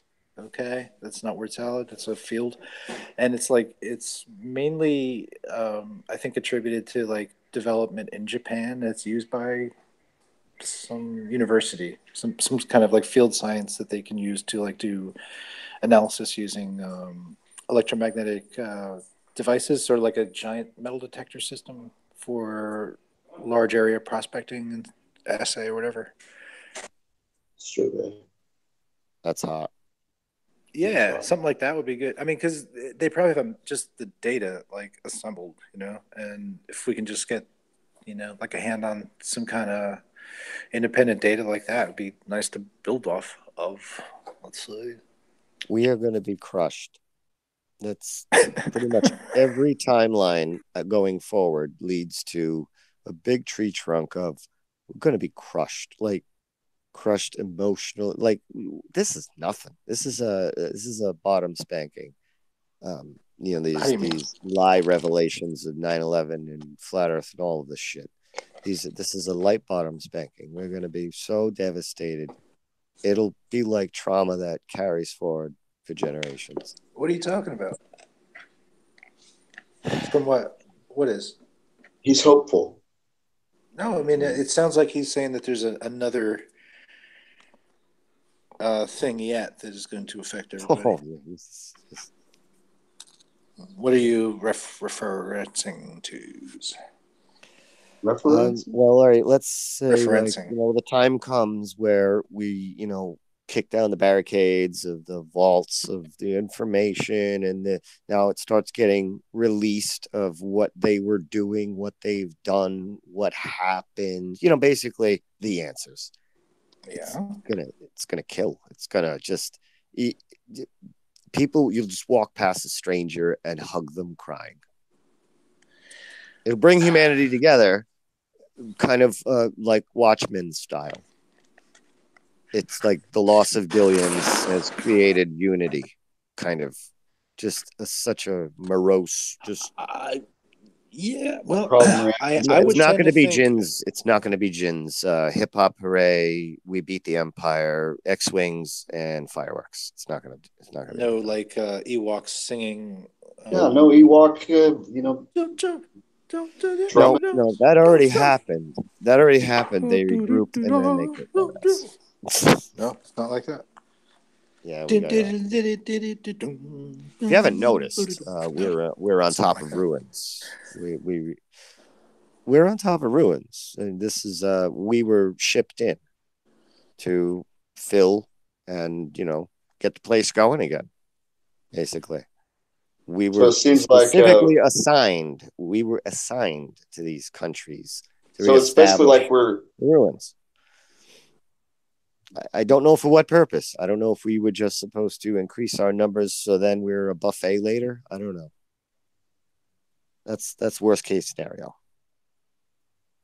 Was that like A4 like moon hatches and spiders? Yeah. I don't know. Okay. That's the worst. That is the worst. He thinks it's the. I thought he thought it was the sun was the egg that hatches. I don't know. Oh, is it the sun's good? Oh yeah. I was like, the moon is good. The moon's a little spider webby. It's a little spider webby to me. I just think it's like the worst case scenario. Pretty much. It's the worst, absolute worst. So I can't even imagine. Like, right? No, I mean, because basically being eaten by spiders is like a really unsavory concept. You know. There's a reason they're arming us too. Like all the, you know, bullshit shootings. They know spikes, giant spiders could be coming. It could be like that inadvertently arming us. That makes me very suspicious. Be like Starship Troopers. Where there are they know bugs. It's coming and they want us armed, maybe. Yeah, and they're too afraid to tell us. Right, right. All the space marine culture, that kind of concept too. I don't know, man. Yeah, maybe the reason. It's not because they're, you know, they're not afraid of our guns. Well, it's possible that, you know, like there's a predictive programming layer going on with the xenophobia and racial, you know, kind of profiling and stuff like that. Maybe we're trying to keep interspecies boundaries, like, you know, in a certain kind of respectable political climate, you know. So, you know, aliens, you know what I mean? We're talking about legal aliens, you know what I mean? Exploitation. We're sort of preparing, you know what I mean? Saying like, oh, okay, well, they're aliens, they're legal aliens, but at least they're humans, you know what I mean? These illegal aliens that could come in might be spiders that could be telepathic, you know? What a bitch. Oh, did you come across that information? Or did you just throw a guess out there about telepathic I'm just throwing a guess about telepathic There is information out there about telepathic spiders. Yeah, well, if there's going to be a creepy fucking type of spider, it's going to be telepathic. If you're flying telepathic. Thing like Scientology around, then you know what? Everything's on the table then. So fuck that thing. whatever Scientology is, that's scary. Yeah, To me, basically, fuck you. If you can't protect me from giant telepathic spiders, fuck you. You know, I'll Now, pick up a can you weapon tell and me the flamethrower. Oh, sorry. okay? Can you guys tell me the difference now between our situation right now with this amnesic state of what the hell's going on here, to venturing into a VR, experience, going under willing amnesia to experience the full. Like, what's the difference? Because it would kind of be the same, and we would fuck this place up like we fuck everything up. Right. Well, I don't know. I mean, I think there's a philosophical interest that I have to the VR, like your experience in VR and my understanding of that, what that makes my brain do to like permit you to say things like that. And sorry, I'm just being honest, really. Like I want to like shout it down. So like I realize I can't because it doesn't matter. You know, it's just my opinion. But my opinion has had to kind of like conform to some kind of extra idea of what the VR can be, because I do want to reject it on principle, but I know that that's wrong. So, but just thinking about it in terms of like in parallel to real reality, right? Thinking of how real reality is somewhat virtual and how like virtual reality is somewhat real. It's an interesting thing. Is like to what we would classify which, you know, and why are we taking our reality and wanting to make it a virtual one, like a video game? Well, no, and it's also has something to do with the idea of incarnation as well, right? Because like you're alive for a life in a game, right? Having 9 lives thing is pretty cool. Okay, let's say you start with 9 lives. Usually it's 3 in a video game, but hey, for you, Jared, it'll be 9. Okay, let's say you got the cheat code. Okay, you got 9 lives, right? Well, it would be a half cheat code because I would go for the whole shebang bang. Oh, you go for like 99? Yeah, you greedy bastard. Okay, fine. Right. You got 100 lives. Doesn't matter. I don't Right. But you understand, like, you know, there's like continuance, right? The idea of like you can continue only for so long, right? You could have a save point. Have a save point, right? Think about how long you would go though if you knew you had that many lives, as opposed to not knowing. Knowing you have one. I know there's no way I should be alive today, so I think I have several lives.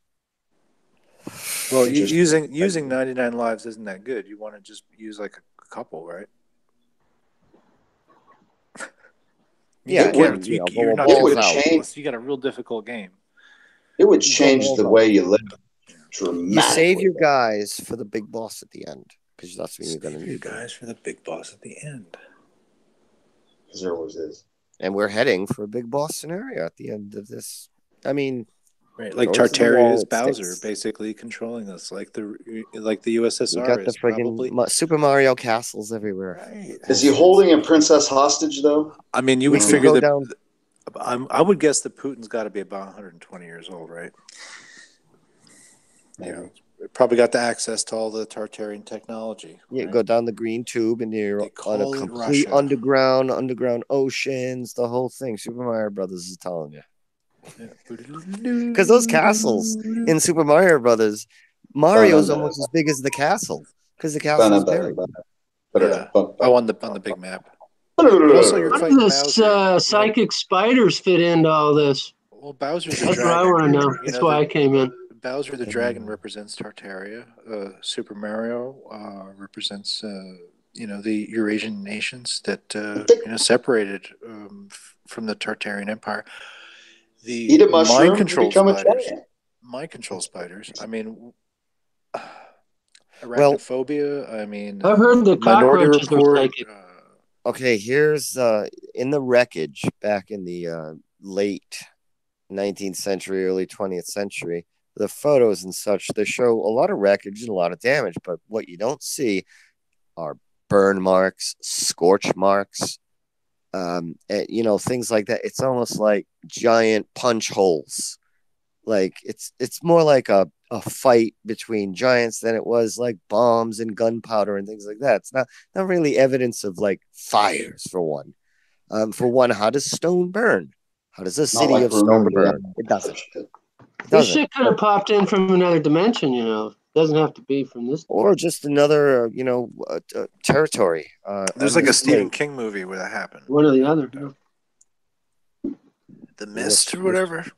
Yes. Or the fog? Well, I don't know which one it was. It's the mist.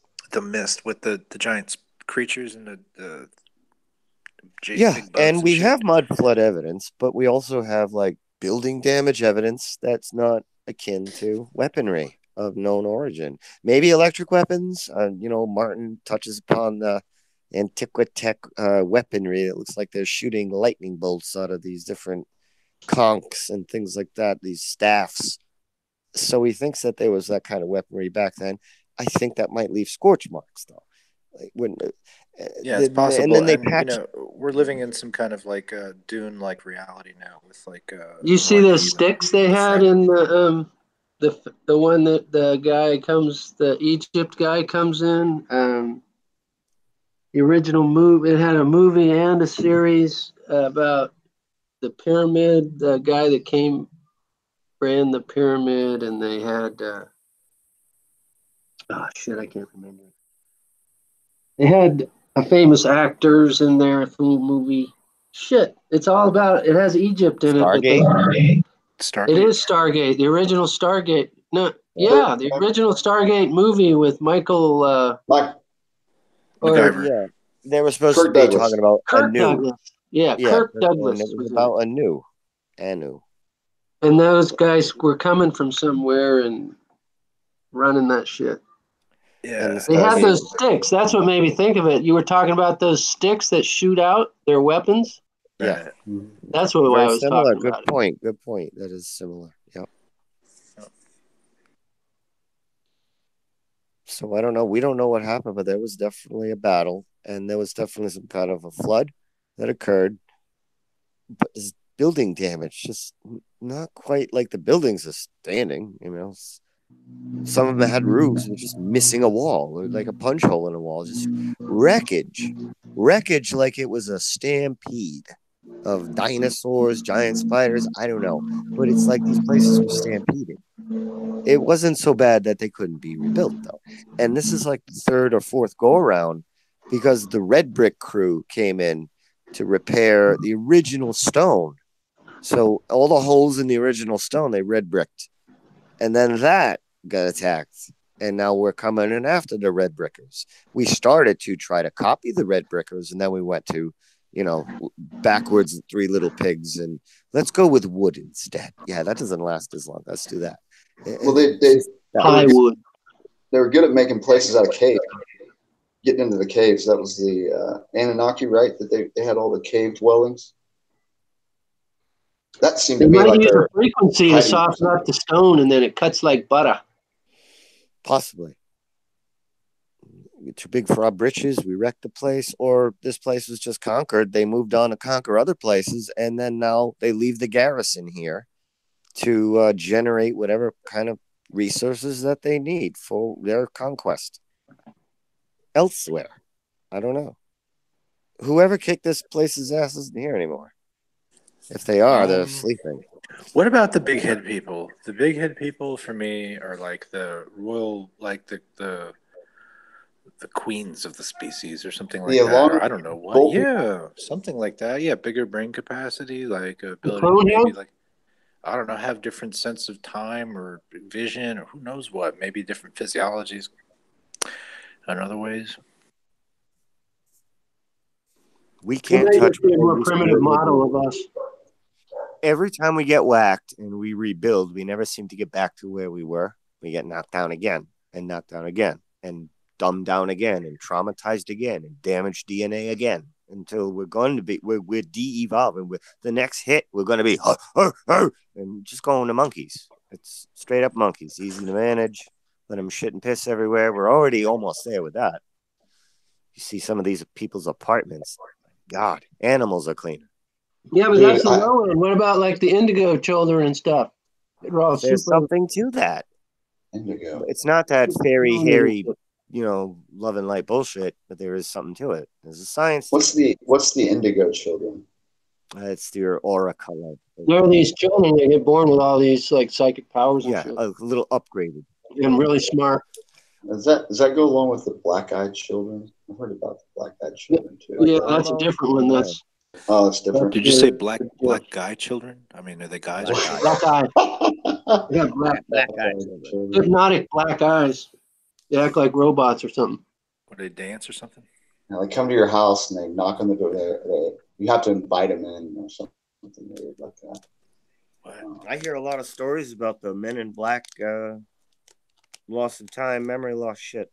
Like, you know, you answer the door, next thing you know, you're sitting on a chair or you're in bed or you're in the car. You're coming to, like, it's like you're experiencing Memento, the movie. And they just got flashy thinged. Yeah, flashy thing. I don't know. There might be something to it, which goes back to VR, which is like they figured out how to hack the body, which God must have just left the instructions out on the table again. They can hack the weather, the ground, elements, make shit flow. They're pretty much, this place is hackable. And they're not going to give us God mode. I wouldn't. You ever heard this theory that people get infected by a parasite that controls their mind? And they had a sci-fi show about it where I think the astronauts got attacked by Argons. The ones that landed in Roswell had a parasite living in their brain that made it into a human, and then was reproducing. It's got something to do with that. It's got something to do with attaching to the nerve behind the eyes. It went into maybe through their ear or eye or something, and then grew in their brain and took over their brain. They became like a robe.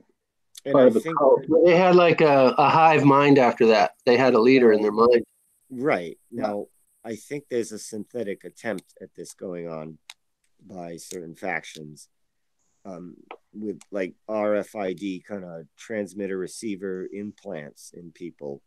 Chemtrails. You can put it in food, you can put it in the medications, you build up enough of an antenna, signal coincides with all of the 5G and everything to send more, because there's a lot more data out there when you're doing that shit. And pretty much pinpoint anybody on the planet anytime, anywhere. Find you. Track that would suck once it gets to that. I think we're already there. It's just kind of beta, alpha. Yeah, it's a beta because, like you were saying the other day, that shit pops up on the internet after you think about it. You haven't even done anything, and there's already a suggestion. Yeah, we haven't thought about it. Where our thoughts, especially if you decided to send your DNA off to heritage.com. 23andMe. These things are like that's there's something going on there. I smelled some bad shit with that right away. My cousins have done it. I'm like, a lot of people I know have done it. And 23andMe. They have your specific fingerprint in frequency. Yeah. Frequency fingerprint. If they want to database it and use it for whatever purpose, they have it now. I'm not saying that's what they're doing. I'm saying that's what they can do. And I don't trust this group whatsoever. So I wouldn't give them a cracker. I wouldn't piss down their throat if they were on fire. Come on. All right, maybe I'll piss on their face. Imagine how much data they already have from everybody driving around in their cars. That plus everybody talking on their laptop. Now, this is perfect setup. It's a perfect setup. Their phone is, might as well, it's a tracking device. You got your phone on you all the fucking time. They know. I mean, it's a perfect setup. Anybody comes after them, you put them away in jail for all the crimes that their devices have recorded them doing. So you stopped anybody from taking you down because you got their everything. You can threaten them, you can jail them, you can do whatever you want, but you're going to see them coming a million miles away. We ain't getting a jump on them, that's for sure. Like the Minority Report, pre-crime, that kind of thing? Yes, and this millimeter wave shit going on, all they got to do is turn the dial up, we drop. So we're pounding on the doors with pitchforks and torches, crank the dial up, we all hit the floor. There's a gal out there who claims that she's being manipulated, remote control lifestyle. who TI, are there's a lot of them that they say that they get people just going, "Go kill yourself, you cunt." no. This chick says that they can make her have an orgasm anytime Wow. that they want. Yeah, she just says like she'd be on a train. God, what's her name? Anyway, she'd be on a train and I'll just have an orgasm. Yeah, crazy.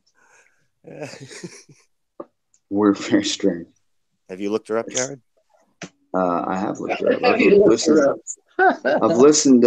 She was on Ole Demigard and with Jim Thatcher, Ole Demigard, and I'm with Rebecca, whatever her name is. I don't know.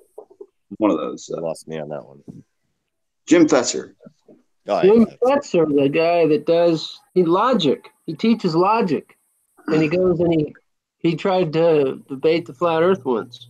Well, he likes to say preposterous a lot, and he's a strange character, but I like him. He's a big JFK investigator. He favors the guy jumping out of the manhole theory. Mm-hmm. Because now they weld them shut if there was a situation like that.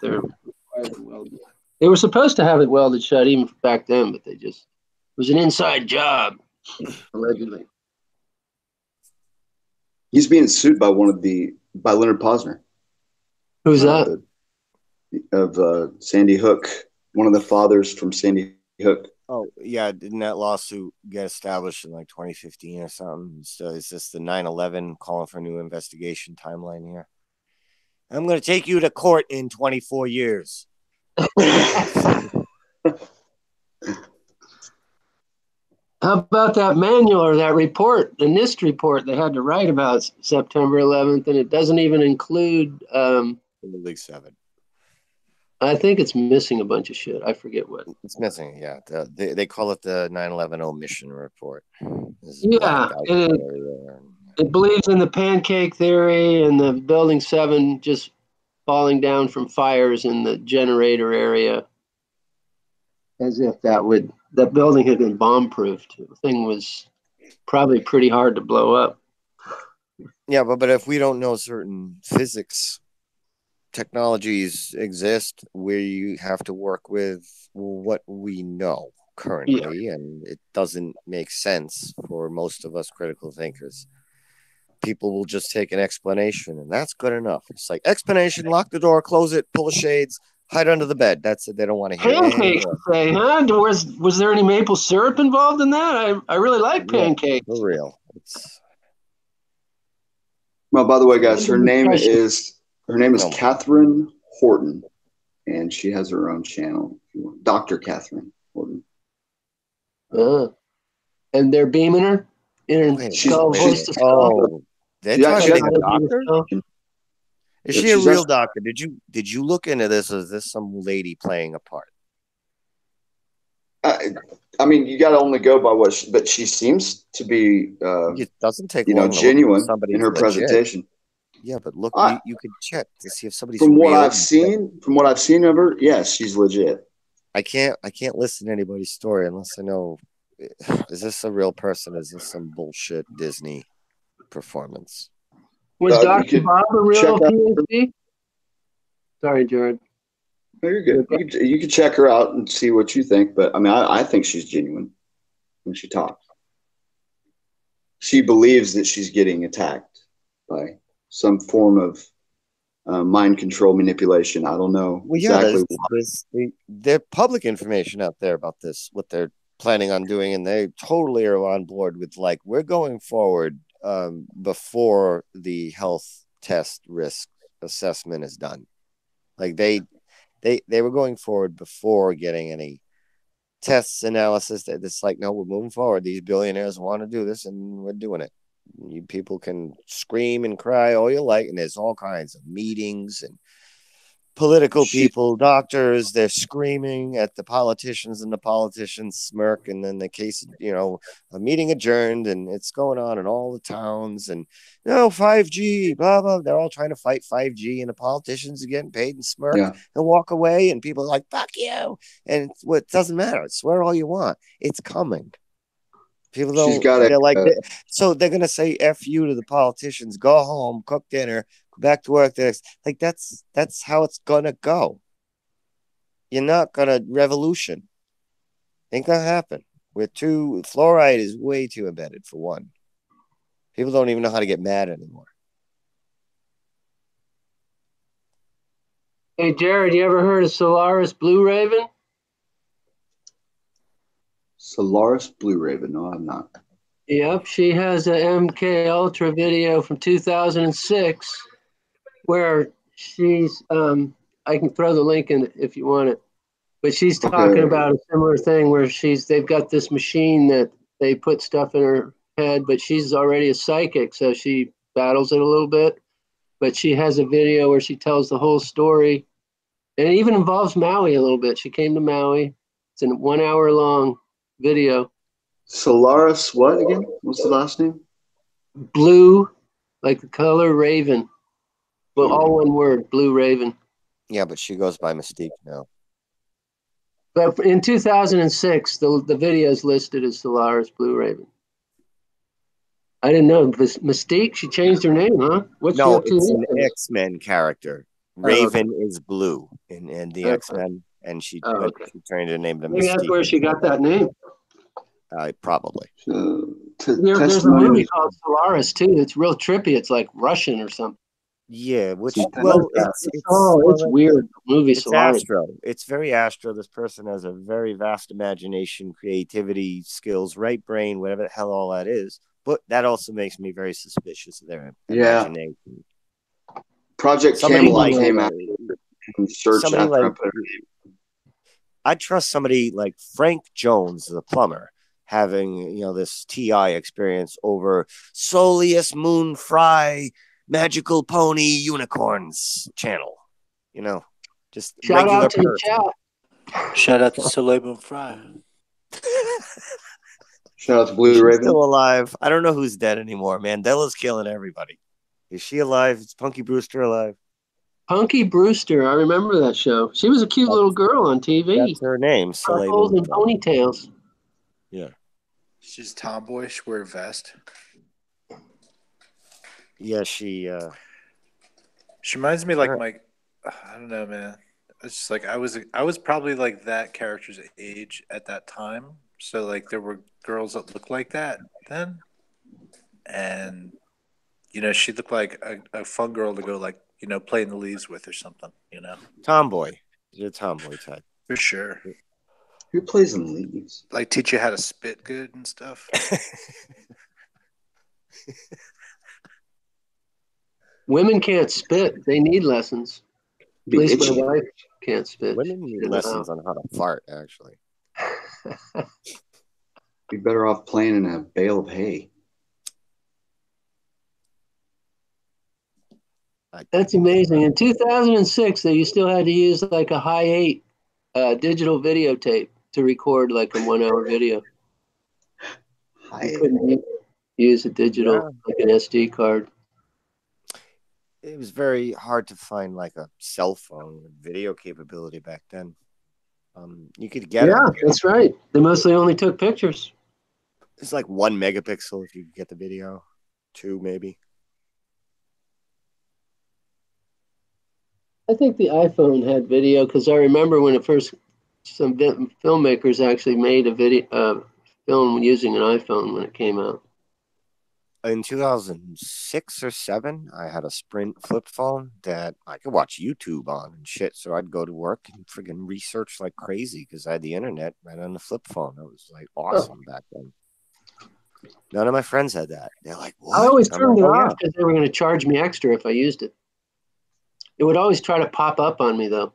Yeah, and I got a couple of $700 bills and a couple of 5-hour phone calls with them, and this is why I've had a prepay ever since. No more contracts. So you did get burned. No, I did beat it. I didn't have to pay the bill, but just the hassle that I've gone through with not just one, but a couple of cell phone companies, especially Singular. Singular was probably a 98% drop call ratio. It's horrible. We had that for a while. It was instead of AT&T or something, or part of AT&T. They merged with I think it was AT&T actually. But Singular was terrible. But this is when there weren't that many towers up. And then by like 2007 or 8, it turned into a 1980 sci-fi movie. Mind control towers everywhere. Is what happened. Especially up the ass of a school. You got to have a tower right butt fucking a school for some reason. And church steeples too. You need to put them. And a water park. Those are boosters, yeah. But the big ones I'm talking about, the big monsters you can see across the city, always near a school for some reason. You know what they did in my mom's neighborhood? They made those things one solid pipe that just went straight up like a flagpole, but it was like huge around, like bigger than a telephone pole around, way bigger than a telephone pole. Just went straight up, paint it white, and it's just got all the shit inside of it. And they put a flag on it actually, but it's like hundreds of feet high. Yeah. Put it right in the middle of a park. Yeah, it's that's what any good park would need, right? Is this big steel beam shooting up like a erection coming out of the ground. You need to like reprogram yourself here in this VR. Change the word public to goyim, and you'll get a better understanding. That's what you got to do. You get a better understanding of your opponent in this when you do that. That one simple word, just change it to goyim, and that's how they feel about the public. So anything that's trusted public information, just think of it. Well, that's goyim information. If you're not comfortable with that cultural reference, could you try sucker? Sucker. Yeah, you're making it into a Jew thing, Jibby. What's up with that? Yeah, I'm a pseudo Jew, so can't I do that? Am I allowed in PC world? Are you a crypto Jew or a pseudo Jew? I'm a pseudo Jew, where I look like one, but I'm not. Yeah, I act like one, but I'm not. We don't know. I actually uploaded a video. Also, crypto Jew, possibly. Even though you dismissed the claims, he dismissed the claims. But I said, genealogically, it's possible that he is of some sort of like general Sinotic descent, possibly effective to the sinuses. They were saying the real Jews went to Spain, actually, I think. But he's Portuguese, but I mean, it's right next door. Yeah, it's Azorian Portuguese, though, not mainland Portugal. Oh, out on the island. Mm. Yeah, middle of the It is interesting. Middle of nowhere. You don't mess with the Azorian. You probably have some indigenous blood of some tribal thing that lived there before. Perhaps, I don't know. I feel like I got a little extra advantage in certain aspects in my graph chart. I'm low if you in took others, the 23andMe, I would wager you a whole $5 in a Pokemon card that you're more Jewish than I am. I do find it interesting that one of the first videos I uploaded has Jibby actually singing "Throw the Jews Down the Well." Throw the Jews. No. My cousin did the heritage.com or whatever thing, and she was reading it to me, and I'm like, "What?" And I was like, "Oh, your mother's French. Okay, I get it now." But no Jew. She had no Jew in her. That was my first cousin. There was French in there. There was it was a cluster. She was like a mutt. I was like, what is that? Borat that sings "Throw the Jews Down the Well"? Which site was it? What is it? The one that you send the DNA off to? I said Heritage, but it's like that's 23andMe. I don't know. Yeah, there's several. Another one, right? Isn't there? There's a Mormon site for genealogy. The huge database. It's Mormon. Yeah, they got. That's the biggest one. Mormons care about that. I don't know, but they have the biggest database of all the genetic genealogies. Because it's big business, and they can say, "Well, we can find the second coming." I don't know. Is that what they're looking for? Maybe. Yeah, they're looking for something. Are they looking for Jesus? Oh, why would they have interest in it? I'm sure whatever they're looking for is probably for the betterment of mankind. No doubt. It's probably all on the up and up. Yeah. But yeah, so that's with Ancestry.com, right? That's it. That's the one. Okay. Now, is that the one is that the name of the company that does the analysis? No. There's always like 10 hands picking money on this shit. Yeah. But is it 23andMe that handles Ancestry.com, or is that a secondary or might different? Be another one. Affiliated. Yeah. If I'm I not don't know. They might mistaken, I Because I believe. think that because one of like the ancestry, it shows no nothing like that, and then the 20, I think it's a 23andMe. It shows me as like 0.5 Jewish, 0.5%, 0.5%. Really? You licked the cotton and sent it off? No, my sibling did. Okay. And I was like, damn it. I was gonna say you need to hand in your woke card. Yeah, I know. I didn't. But that's how I know about the situation. That's interesting. Yeah. Maybe you should have a My- Spitz. I should. My cousin showed me a graph chart, and I'm that's from how they I'm break from it New down. Jersey. I think it's like enough like by cultural like I don't know radiation zone or whatever how the hell Yeah. you'd say it. Like it's Jersey is influenced by a lot of Jews and Italians, for the most part. I think. I don't know. In the 70s and 50s, 60s. And then the Puerto Ricans started moving. I don't know, wherever. it's always like watching glaciers move in different areas, you know what I mean? As places go through different, immigration waves and stuff. But like the East Coast is, yeah. Well, I just wanted to say, like, I noticed this Ancestry.com and all this other stuff came out not that long after the reports of all these microbiologists getting whacked. I don't know if they correlate with one another, but I'm just trying to follow a storyline I'm being fed here. Oh, yeah, so they could come up with different types of hereditary toxins to like take you out. Or they were discovering something and potentially would open their mouths, and they did the mafia thing, like, well, I take a chance. And everybody get whacked? I don't know. Yeah, I don't know. Remo, what do you want to do? I take a chance. At least that's the way I see it. And then they play Goodfellas theme, and people just get whacked. Or it could be a setup story. Did Jared leave because of something I said? Maybe his car fell apart. I mean, his cell phone fell apart in his car or something.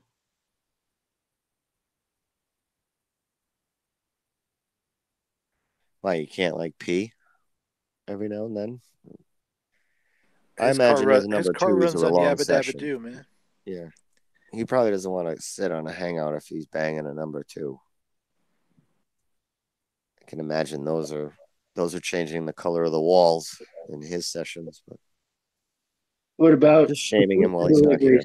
Perhaps throw the poo down the well. Perhaps he had to pick up a pizza or deliver it.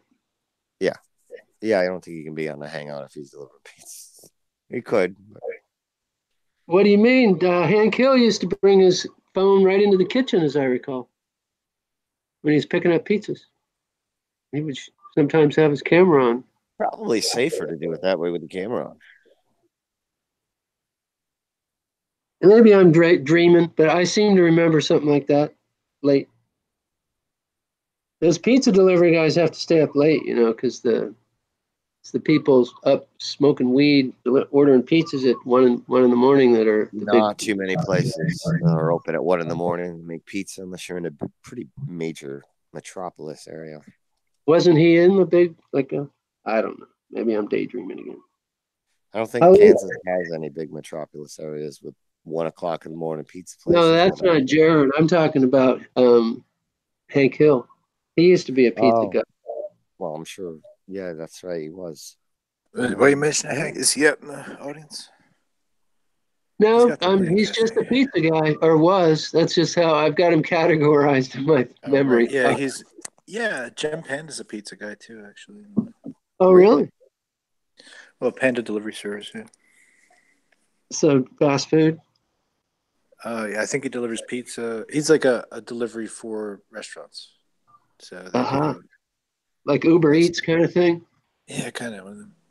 He's got like a business that does that. Oh, he's got his own business. Wow. An entrepreneur? Apparently bought the franchise. I'm not really sure. Oh. The Silver Spoon. Franchise fees. That's fun. I don't know. Anything Maybe he's wrong had with being a investment money Silver Spooner? along the way. Don't know.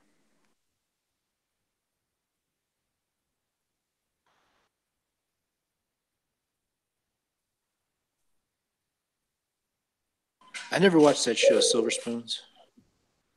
Why? I never knew it was a show. What's wrong with you? You weren't gay?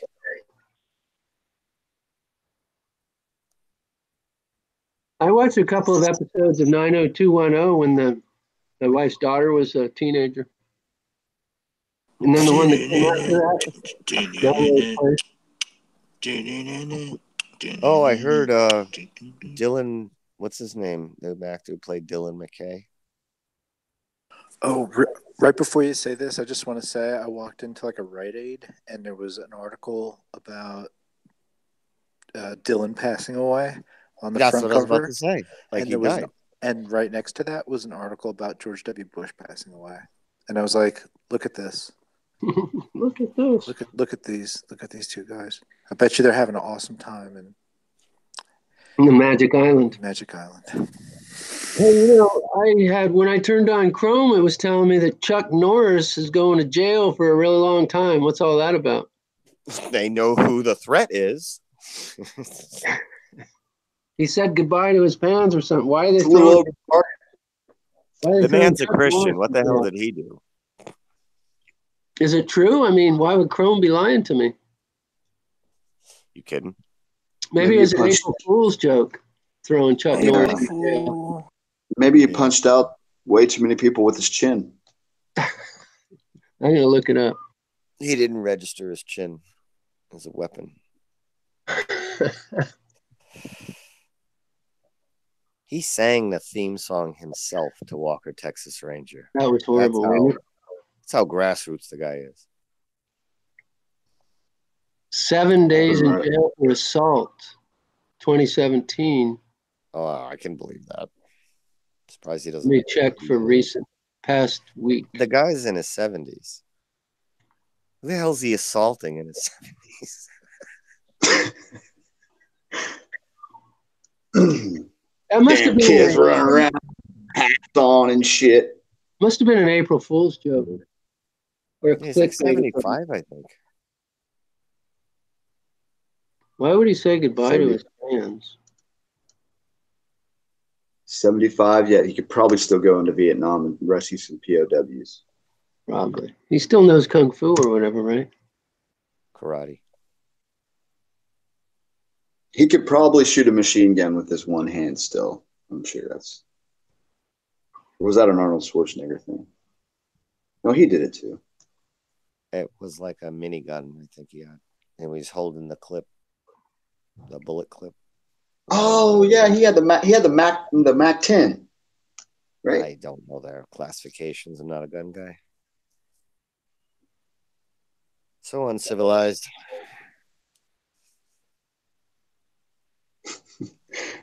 I was just I don't know how I could have gone through my life without holding a weapon that shoots bullets at a high rate of speed.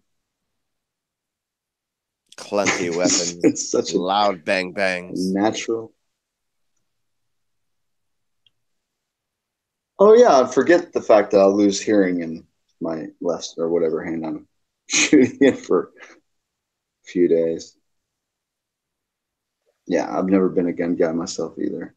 I've shot a 30-06 once, and the kickback scared the shit out of me. And I've shot a handgun maybe 4 or 5 times. Dude, I shot Rick Grimes' gun. Well, I don't know. That it was a 357 long nose with like red tip fire bullets. That's the very first time I pulled a trigger was on a friggin' Cadillac like that. And my like 2 hands pointing forward, and I think my arms went behind me with the kickback. Well, I don't know how Rick does it with one hand on the show. Like it's no way. That thing's got a recoil like you read about. It's insane. It's a hand cannon. It's fun. You see this big red fire, looked like a rocket coming out of the barrel with these types of bullets that I was firing. It looked like the Transformers laser guns when they showed, and you see like the laser burst coming out of the barrel. Oh, like Terminator. Yeah. The robot guys. But these were red. Chuck Norris is 79. He was born in 1940.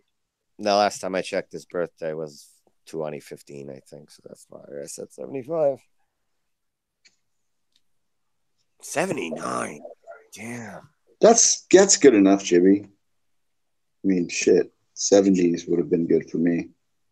Yeah, that's pretty old. Star Walker, Texas Ranger. Wasn't that in the 70s, that show? No. Ah, that was 90s, man. Yeah. No. Yeah. My grandma loved that show. Kind of an expertise on the Walker, Texas Ranger intro theme and how they changed it up and added to it over the years. I've used it to piss off neighbors. You play that. I think Walker, Texas Ranger theme for 10 hours videos are up, and you put your speaker out the window, and you just play that. That's fun. Dude, I used to leave my windows up and play porn in my apartment when I would leave. So That's just be great rep to it. Fucking hilarious. How you doing? Sticking the hand out to shake their hand. No, thank you. Oh yes. I had a cool neighbor though. Which hand has your 2 digits? My right hand. Ooh, that's the handshaking hand. Ooh. Yeah, dude, I have a lot of fun. You have no idea. That sucks. That's you good. have to have fun with it at this point. Well, that's what I did as a kid. Like I knew that it was inevitable. It's going to be what I am and who I'm going to be for the rest of my life. So it's like, get over it, you know? Yeah. And that's just kind of how I looked at it. How do you feel about that movie, The Arrival? I never saw The Arrival. You need to see it. Which one? The Arrival or just Arrival? The Arrival. It's with Charlie Sheen. Charlie Sheen. You know what I mean? Yeah. Charlie Sheen for that too, you know. Or even better, just go back to the scene in. Did I see it? Maybe I did see it. It's just the forgettable one. Is it like a on Mars movie? Total Recall. Oh, it's Total Recall. Go to the scene with the cab driver in Total Recall when he pulls the skin off his arm. Yeah. Thank you for choosing Johnny Cap. Yeah. Hell of a day. That's Jared's mutation. You're a cab driver. Arrival. Their legs would pop open the back way. Those were insectoids. You're not talking about that part? I'm sorry. Oh, and that scene from The Arrival is what Jez described in one of his numpty adventures of the assembly line of people. You know, there's also that movie Jupiter Rising I was thinking about when you were talking about before, that has Earth as like a farm, and they kill the people and make juice out of them or something. And the guys have this, the rich people have like these rooms with all this, it's like juice or whatever from humans. You know, the one, it has a hot girl that's like a Russian, maybe she was in the 70s show. She's a star. She's the Jupiter Rising chick. You know, the one I'm talking about. They want our blood for a reason, like post-mortem. I'd love to know what's going on there. What's up with all the draining of the blood? I don't know. They say they need a lot of blood in the hospitals, too. You're not doing anything with post-mortem blood. No, that wouldn't go into a regular guy in the hospital. But why are they taking it anyway? Is that part of the embalming process or whatever? Yeah, they extract all that blood, but I mean, they kind of do it anyway. Like, you know, open casket, closed casket, whatever, cremation. What are they doing with it? Don't ask me. I mean, who cares if they got the blood in them when you put them in a casket and bury it? It's because you want to, like George Carlin says, save all the dead people for one part of town. I think incineration makes the most sense than just having a coffee can with the ashes. Yeah, if you can't hit little balls into small holes, yeah, put all the dead people there for sure. Lots and lots of land for graveyards. Lots and lots of land for golf courses. Mm-hmm. Nothing here makes sense. Not really. Golf courses have runoff and stuff too, and they use a lot of fertilizers and shit. Not good for the other parts of the wetlands and shit. You know, I grew up with, you know, my dad had the membership, right? The club membership and all that. So like, I love the sport of golf and everything else, but then the people that go along with it, though, it really is. There's a lot of travel. Was fun, right? Sorry. What's that? I said going to the country club was fun when you were a youth. Oh, are you kidding me? Shit, dude. That was and I had a golf cart too. I had a golf cart too that I could just go out and, like, my parents would go out there to eat dinner, right? And I'd be like, "Oh, like, can you guys care if I go outside and play?" And they're like, "Yeah, I just be careful." Keys to the golf cart. Here I come. Oh, dude. Yeah, I had a blast there. We had a swimming pool at our. It wasn't a country club. It was a yacht club. Oh, like Fletch style, or what way? I don't know his yacht club. That was a tennis club. Yeah.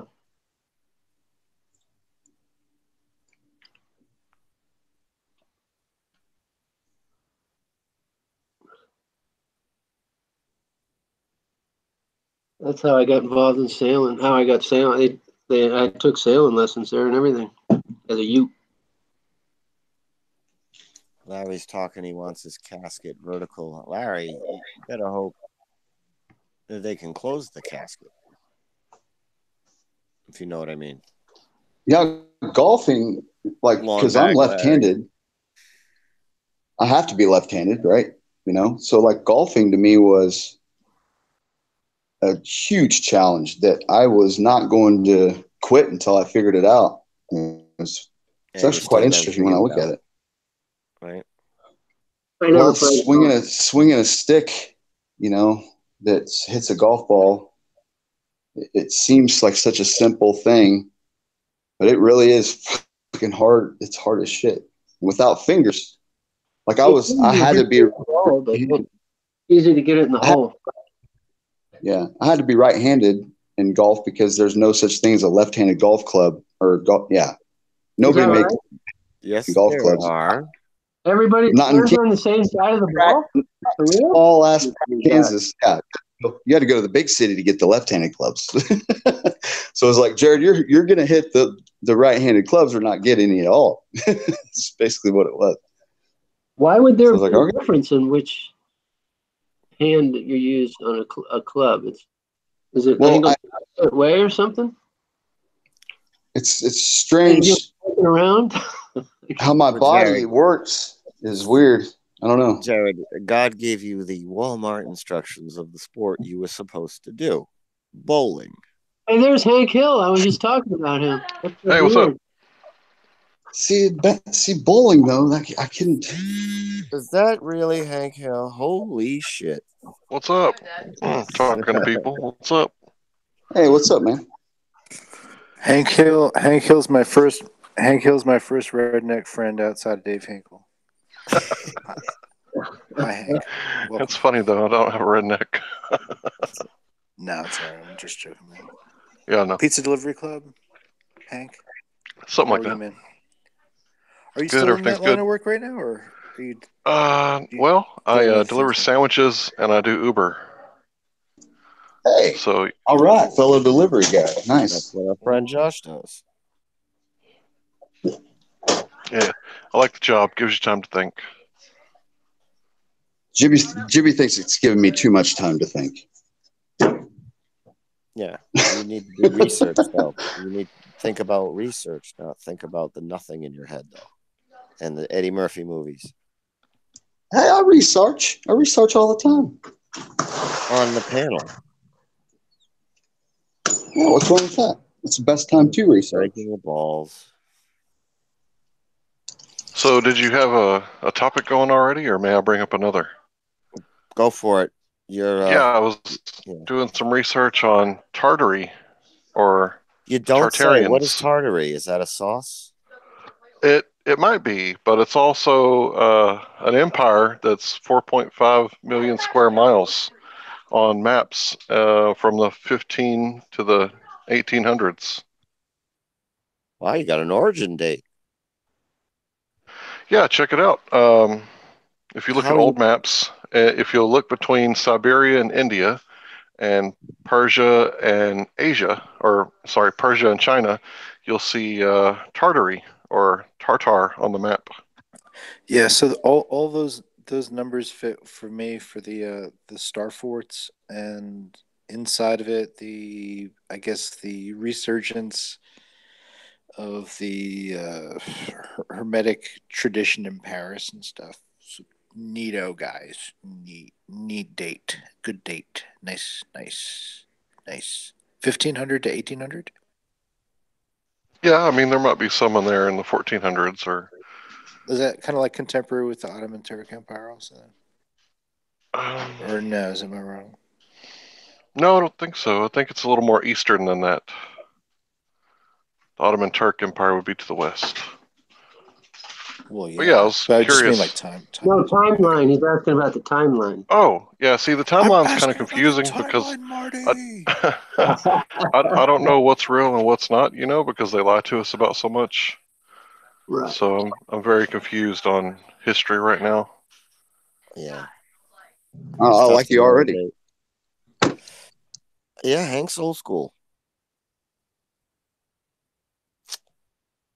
Been around for a bit. So yeah, we've I'm the guy who pisses everyone off with Tartaria. So yeah.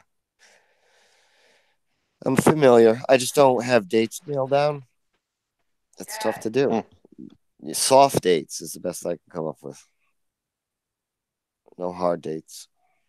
But definitely a lot of hard dates in the 1800s for cometary disasters and events. There's a guy also that I have a question about that in regards to Tartaria. He does videos about these ancient structures he's finding in Kansas, for instance. I think there's a site that I'd never heard about before, and other places in Missouri and whatnot. Have you guys heard of this guy? And is he connected to the Tartaria thing too? Who? What's his name? I can't. That's the thing I need to know is what the fuck his name is. How the hell we know him then? Well, he's uncovered North American ruins, right? And he has YouTube channel that you can just put in. The way I found him was North American ruins or ancient structures, and it's like one of the first videos. Yeah, there's like 10 channels that are really doing expansive Tartarian stuff. So I don't know which one it could be. Well, I didn't know about Tartaria. I was just curious if there's anything new had been discovered, because we never hear of anything new ever. And when I started thinking about, I don't know what made me get to North American, but I guess because it's such a mystery to me. As they say, the Indians roam were doing their thing or whatever. So I can't believe that, though. I got to believe there's something else that was going on. And so that made me think that, America's probably got a lot more to it than what's being shown. And what do we usually do? We have to scratch the surface. I think you're right. If you look at Peru and the pyramids and the megaliths, over there, on the west side of South America, there's, pretty amazing pyramids that are way larger than the ones in Egypt. They say there's 13 or 17,000, I can't remember which one it was, pyramids on Earth. It's a lot more than we've heard about. And South America is a mystery to me. I just, it's a blank whenever I think back to what I learned in school. And that was always a question I had about things like, why are these certain places not of interest to me, or why did I just kind of toss them to the side as if they didn't exist? I mean, why is it South just America has a lot of those really ancient structures all around it, but I don't think that's why there was just no news for the Goyim and going on there besides an occasional war or whatever.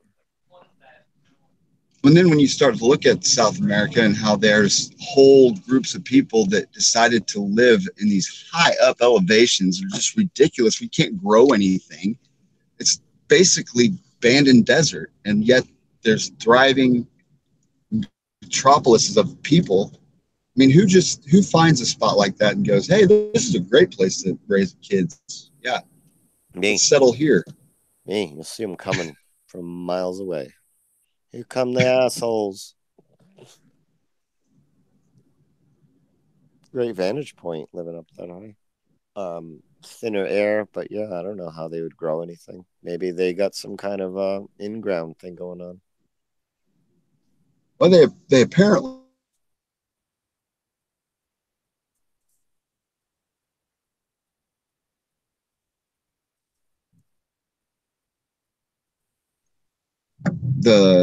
what do they call it? In Peru, those the Nazca lines, right?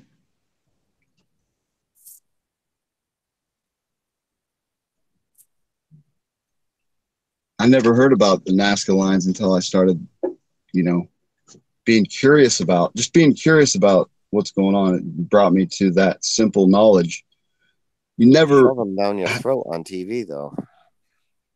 That's what I mean. Like, yeah, but under a certain, filter, like they always say that it's ancient aliens because they're always trying to hide the fact that, at different times in the past, there was greater technology than we have now. Yeah. Or at least in certain aspects. It keeps to their version of Britannica history. It doesn't screw it up. So you can blame all that on the aliens that could be coming in the future when it all has to do with the past. And yeah. Just confuse them. It's all making sense now to me, though. Like, since I've been privy to the knowledge, like back when I didn't really know what the hell was going on, but it felt good to be in the sci-fi world,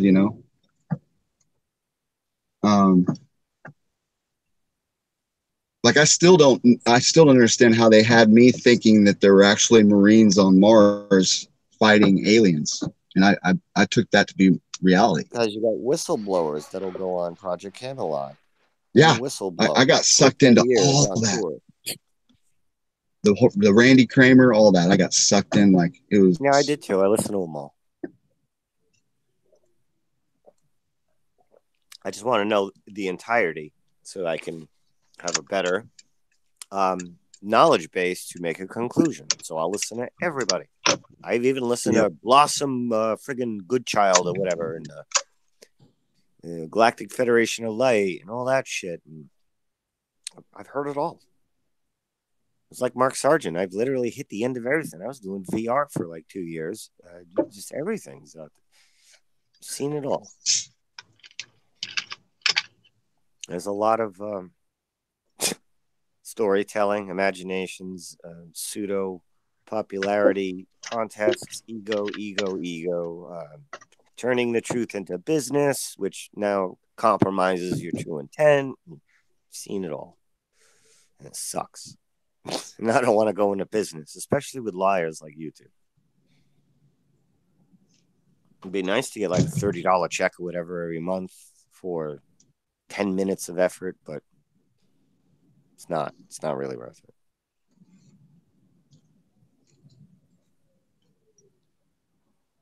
If you like that kind of thing, I guess. But you putting out a lot of videos on your channel. What have you been doing lately? We haven't seen you at all. Like, I see you get a hangout every now and then with like 2 people watching, and then I pop in to say hello, and then your mod bans me. Yeah, I just came off of a copyright strike, and I haven't been doing anything. I almost feel like there's something going on because I just built another high-end PC, and I can't get it to stream, but like one frame every 10 seconds. So I kind of feel like the shit's not working. I don't know. Maybe I'm just retarded. Are you running Windows 10? I am running Windows 10. You probably got a lot of things, background operations running that don't need to be running. Windows 7 is probably your last most reliable operating system for ease, I should say. Ease. Well, I was going to put it on there.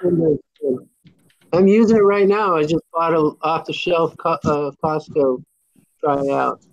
And I could have just sent you a link, and you could have burned it onto a DVD. But 10 comes after 7, Jimmy. 10 is after 7. No, that's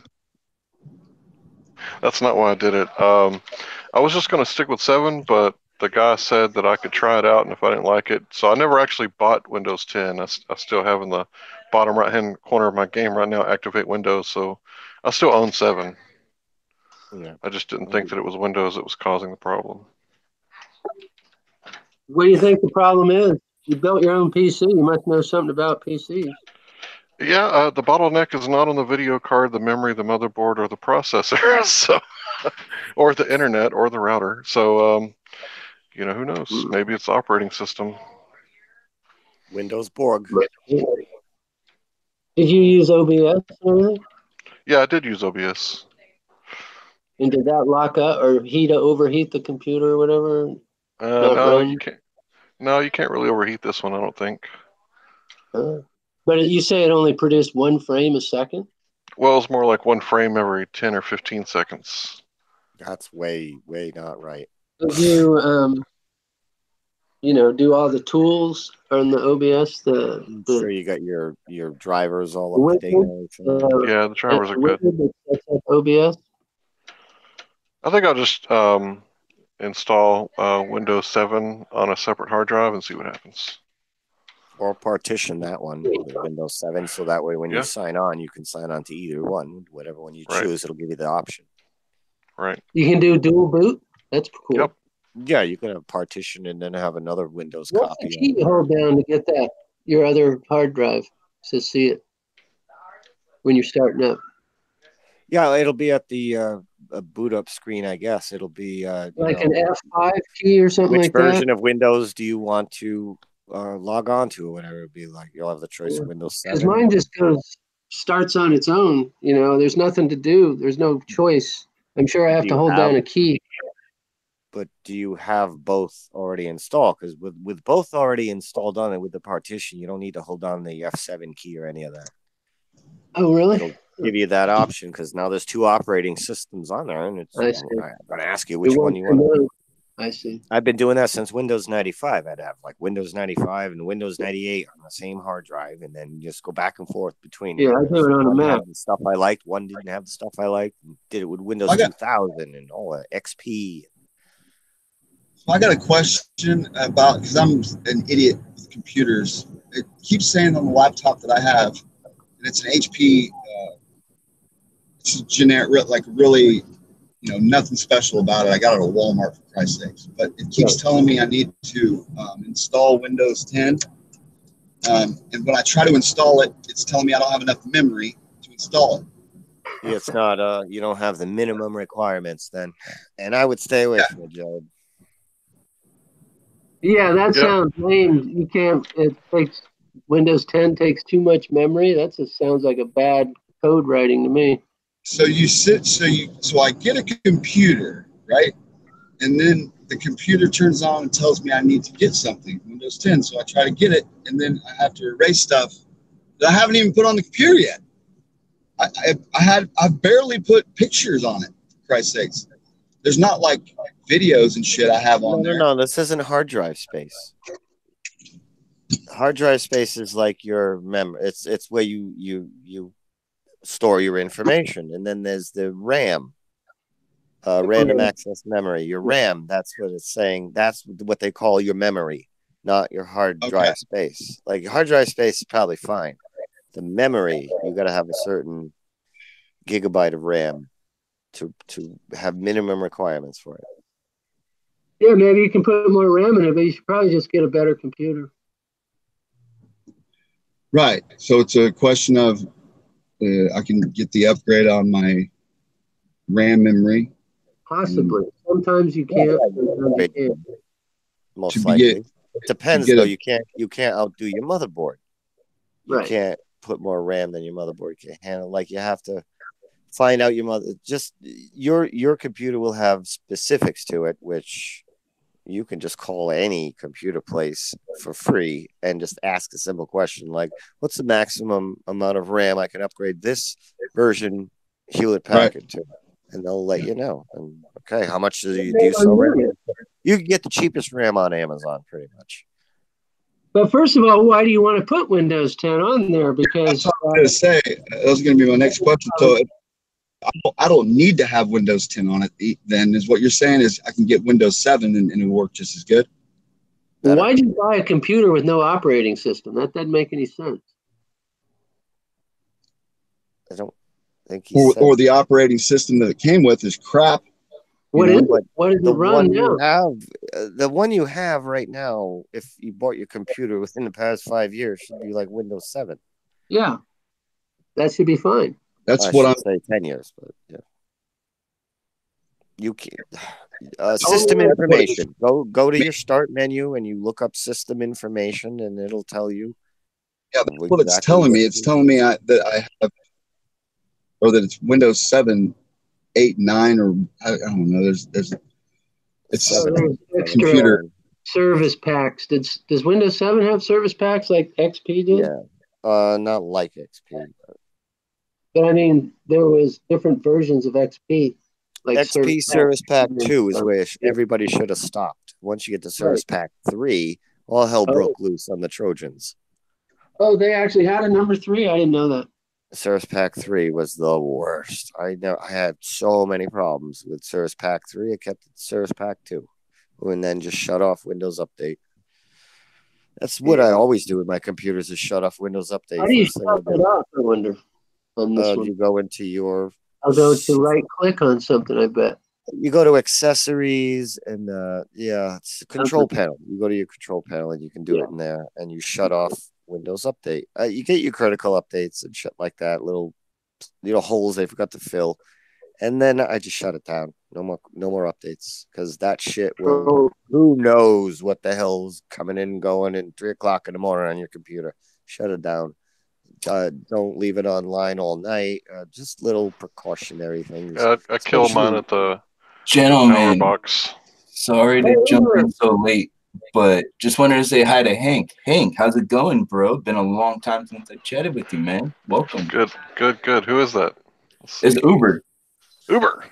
What's up, man? I saw you greet me on the other hangout. I appreciate you guys remembering me. I often get told that I'm a heretic or whatever. Oh, no, dude. Heretic my ass. I've never heard anything. One of the most mild-mannered people in the arena. Yeah, dude, if you're back around, you are more than welcome anytime I have a call open, and I'm pretty sure that anybody else like Jared, who's been running a live stream, and Hitch, that's been running a live stream, we're more than happy to keep adding you to the call, man, if you want to.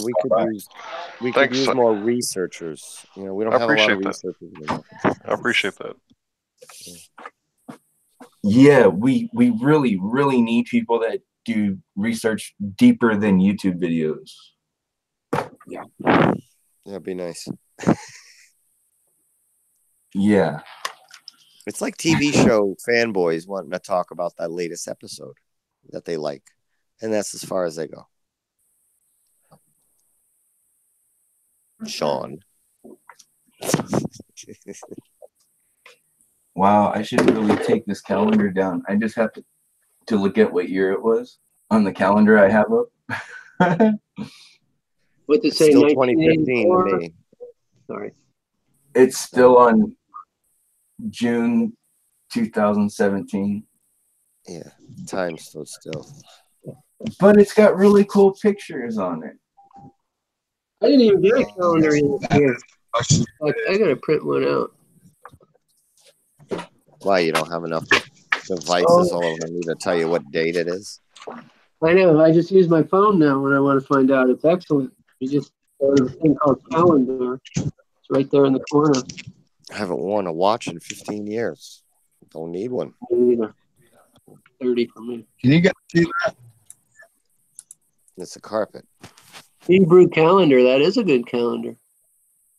Dude, it breaks it down. It gets rid of the Gregorian calendar at the fucked up timelines. What year is it in their story? Say what? In their story, what year is it?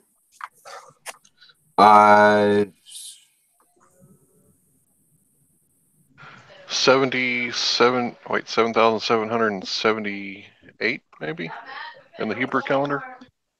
This is. You saying the one before the Gregorian Let's see. changeover? No, actually, it's under. It's right at like almost 6,000. It's let's see. In 2016, it was 5776. I'm sorry, 5779. I'm sorry. Yeah. So yeah, you're pretty right on there. Hey, did you try running Linux? Because I know Agave does all his hangouts in Linux. I hear a lot of good things about Linux. I don't play around with Linux though. I only do PC. But I hear a lot of good things, so that might be it might be worth it. I don't know. You know what? I had somebody swap out a computer that they just bought, had the operating system switched to Linux. And they kept telling me like, yeah, Linux is really cool. It's the same like operating system that your phone like operates on. And I was like, okay, cool.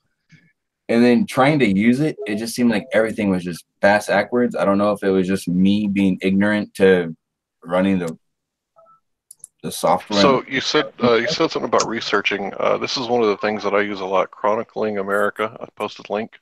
It's the newspapers for the Library of Congress, and if you set the parameters like before 1920, when the Rothschilds and Rockefellers took over the news, you can search like keywords, but then you have to pour through like thousands and thousands of papers. You're the man. Really?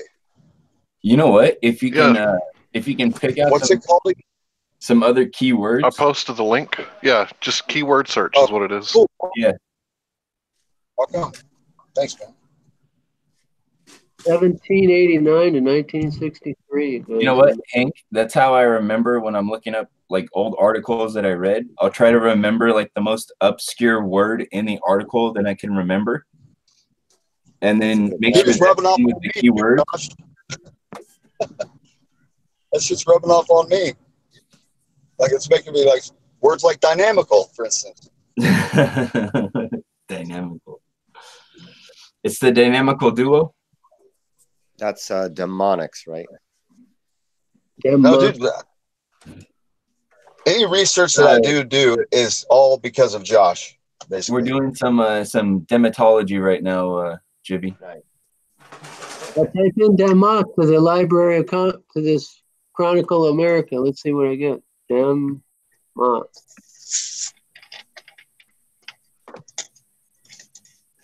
Probably gonna get like 1,000 hits of Democrat.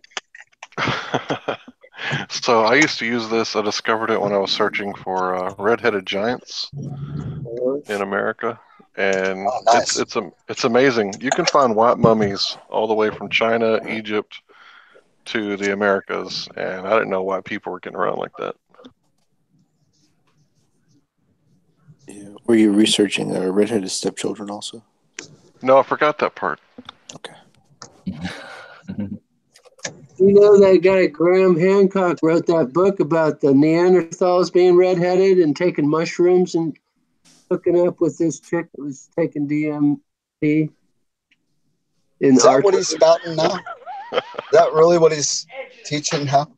No, he doesn't teach it. Years ago in the 90s, he wrote a book, or maybe early 2000s, he wrote a book, and that was the plot of it. It was a science fiction book. I used to love that guy. Theories.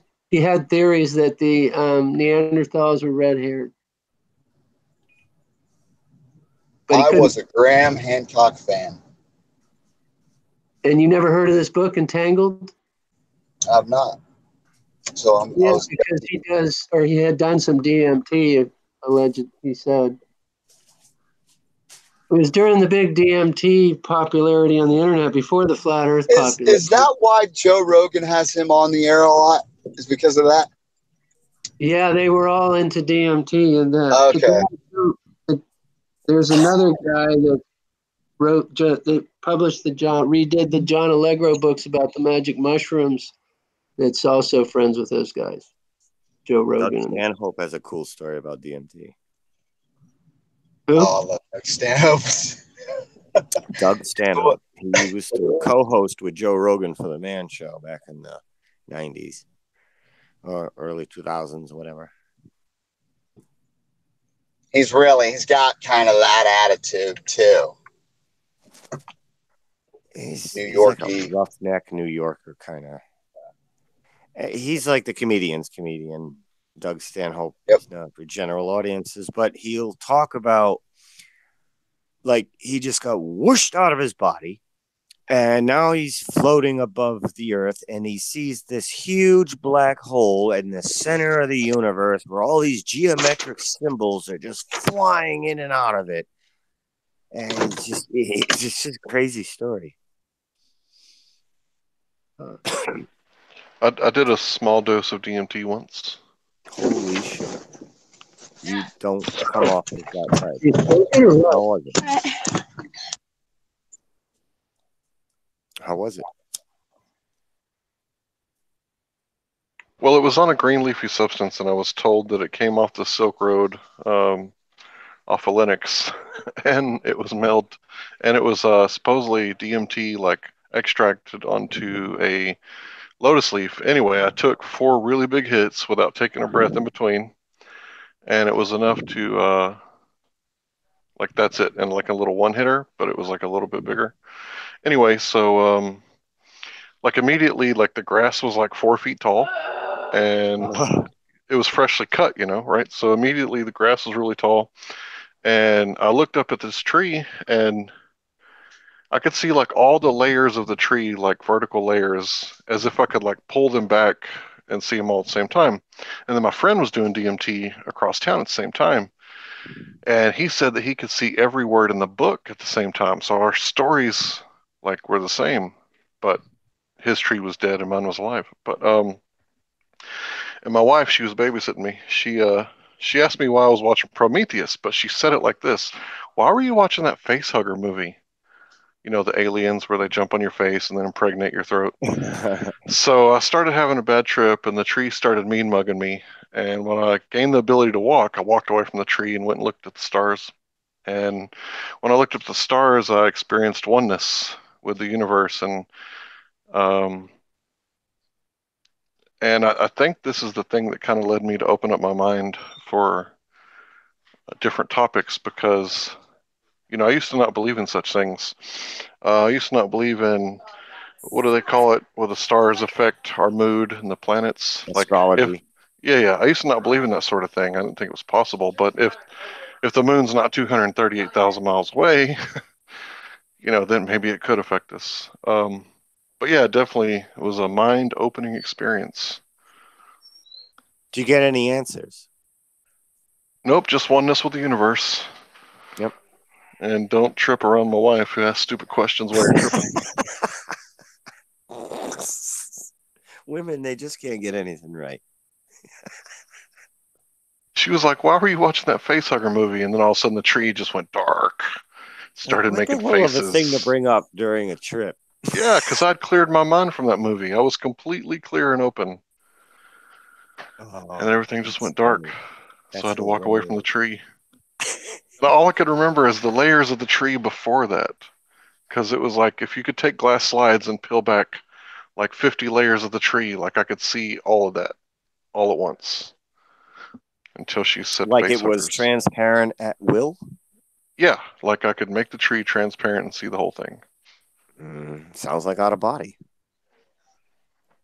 I don't know what you call it, but I know that I thought my black cat, I thought it was a grass snake until I realized, I'm just tripping. It's okay. and the grass appeared to be 4 feet tall, which is how tall it would be if you didn't cut it. So that was weird, and everything went like 3D Minecraft graphics. Like it's like You my don't visual say. eyes like shrunk down to like 10%, and then my third eye opened up to like 90%. Is the only way that I can like describe it. You're describing like kind of a Kundalini experience in a way too, which I've heard is like similar to a DMT release. That's very interesting. Huh.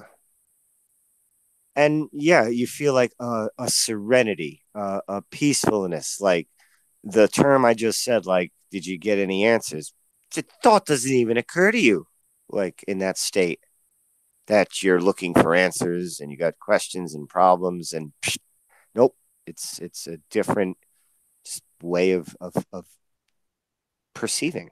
It's like there's no need for the answers. Everything's fine. It's like, huh? Unless it was for me. I just know I experienced a oneness, and I think I was looking up at Orion, which is usually in the sky, and I looked up and like felt a oneness with the stars, and I've never felt that before, you know, because stars are quintillion miles away, you know, or whatever. It's all bullshit now, obviously. There's something to astrology. We need an expert astrologist amongst us. I mean, like a real hardcore. I mean, there's different levels. There's casual astrologists. There's people who do it for money. Like I'd like somebody like the billionaires hire as their personal astrologist. Like, what do I do tomorrow? You're like, oh, you need to stay home. Okay. You know, Mercury was in retrograde up until a couple days ago. I wasn't paying attention to it. Yeah, I fail to see how that debunks the geocentric theory. I still don't know how that's their best, you know, their best way to debunk geocentrism. When I typed in Democ to that search engine, man, I came up with an article from Texas. But man, the English they're using in this newspaper article is, I be married now 40 year and have nice little family, 13 boy and girl. That's unlucky number, you say. Well, I don't know about that. None them be die yet and all do well. The 4 girl, y'all be marry good man, and the 9 boy meek out for dem self. One dem a no tear, not a priest, not one be member of parliament. Nutter he work on the government at Quebec. 2 dem Jacques and Anzamine. Man, look, that's some weird ass English there. I think that's Cajun. It sounds Cajun to me. Yeah. Jacques. Yeah, Strap. Jacques. His last name is Strap. China Gazette in 1899. That's before them smart fellers took over the media. Oh, I thought you were talking about dem as in Democ, because I'm like, that sounds about right. That's what I typed in. I typed in Democ. So that's something that he wrote on the internet. in 1899, he wrote it. Yeah. The internet of his day, anyway, right? See, everywhere where it's orange, it says dem or mock. Oops.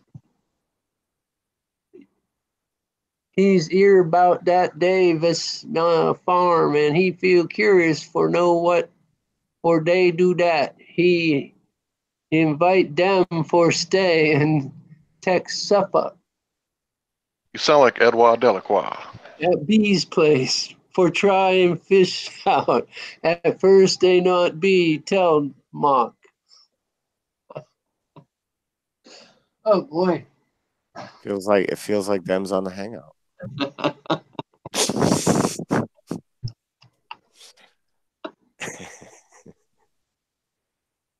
We got to get him to read this. Oh, it'll just flow right off. Maybe actually, you know who should read it? Lisa. She's already living in New Orleans, in Louisiana. Oh, yeah, she speak Cajun. Yeah, it's her job. Should she accept it?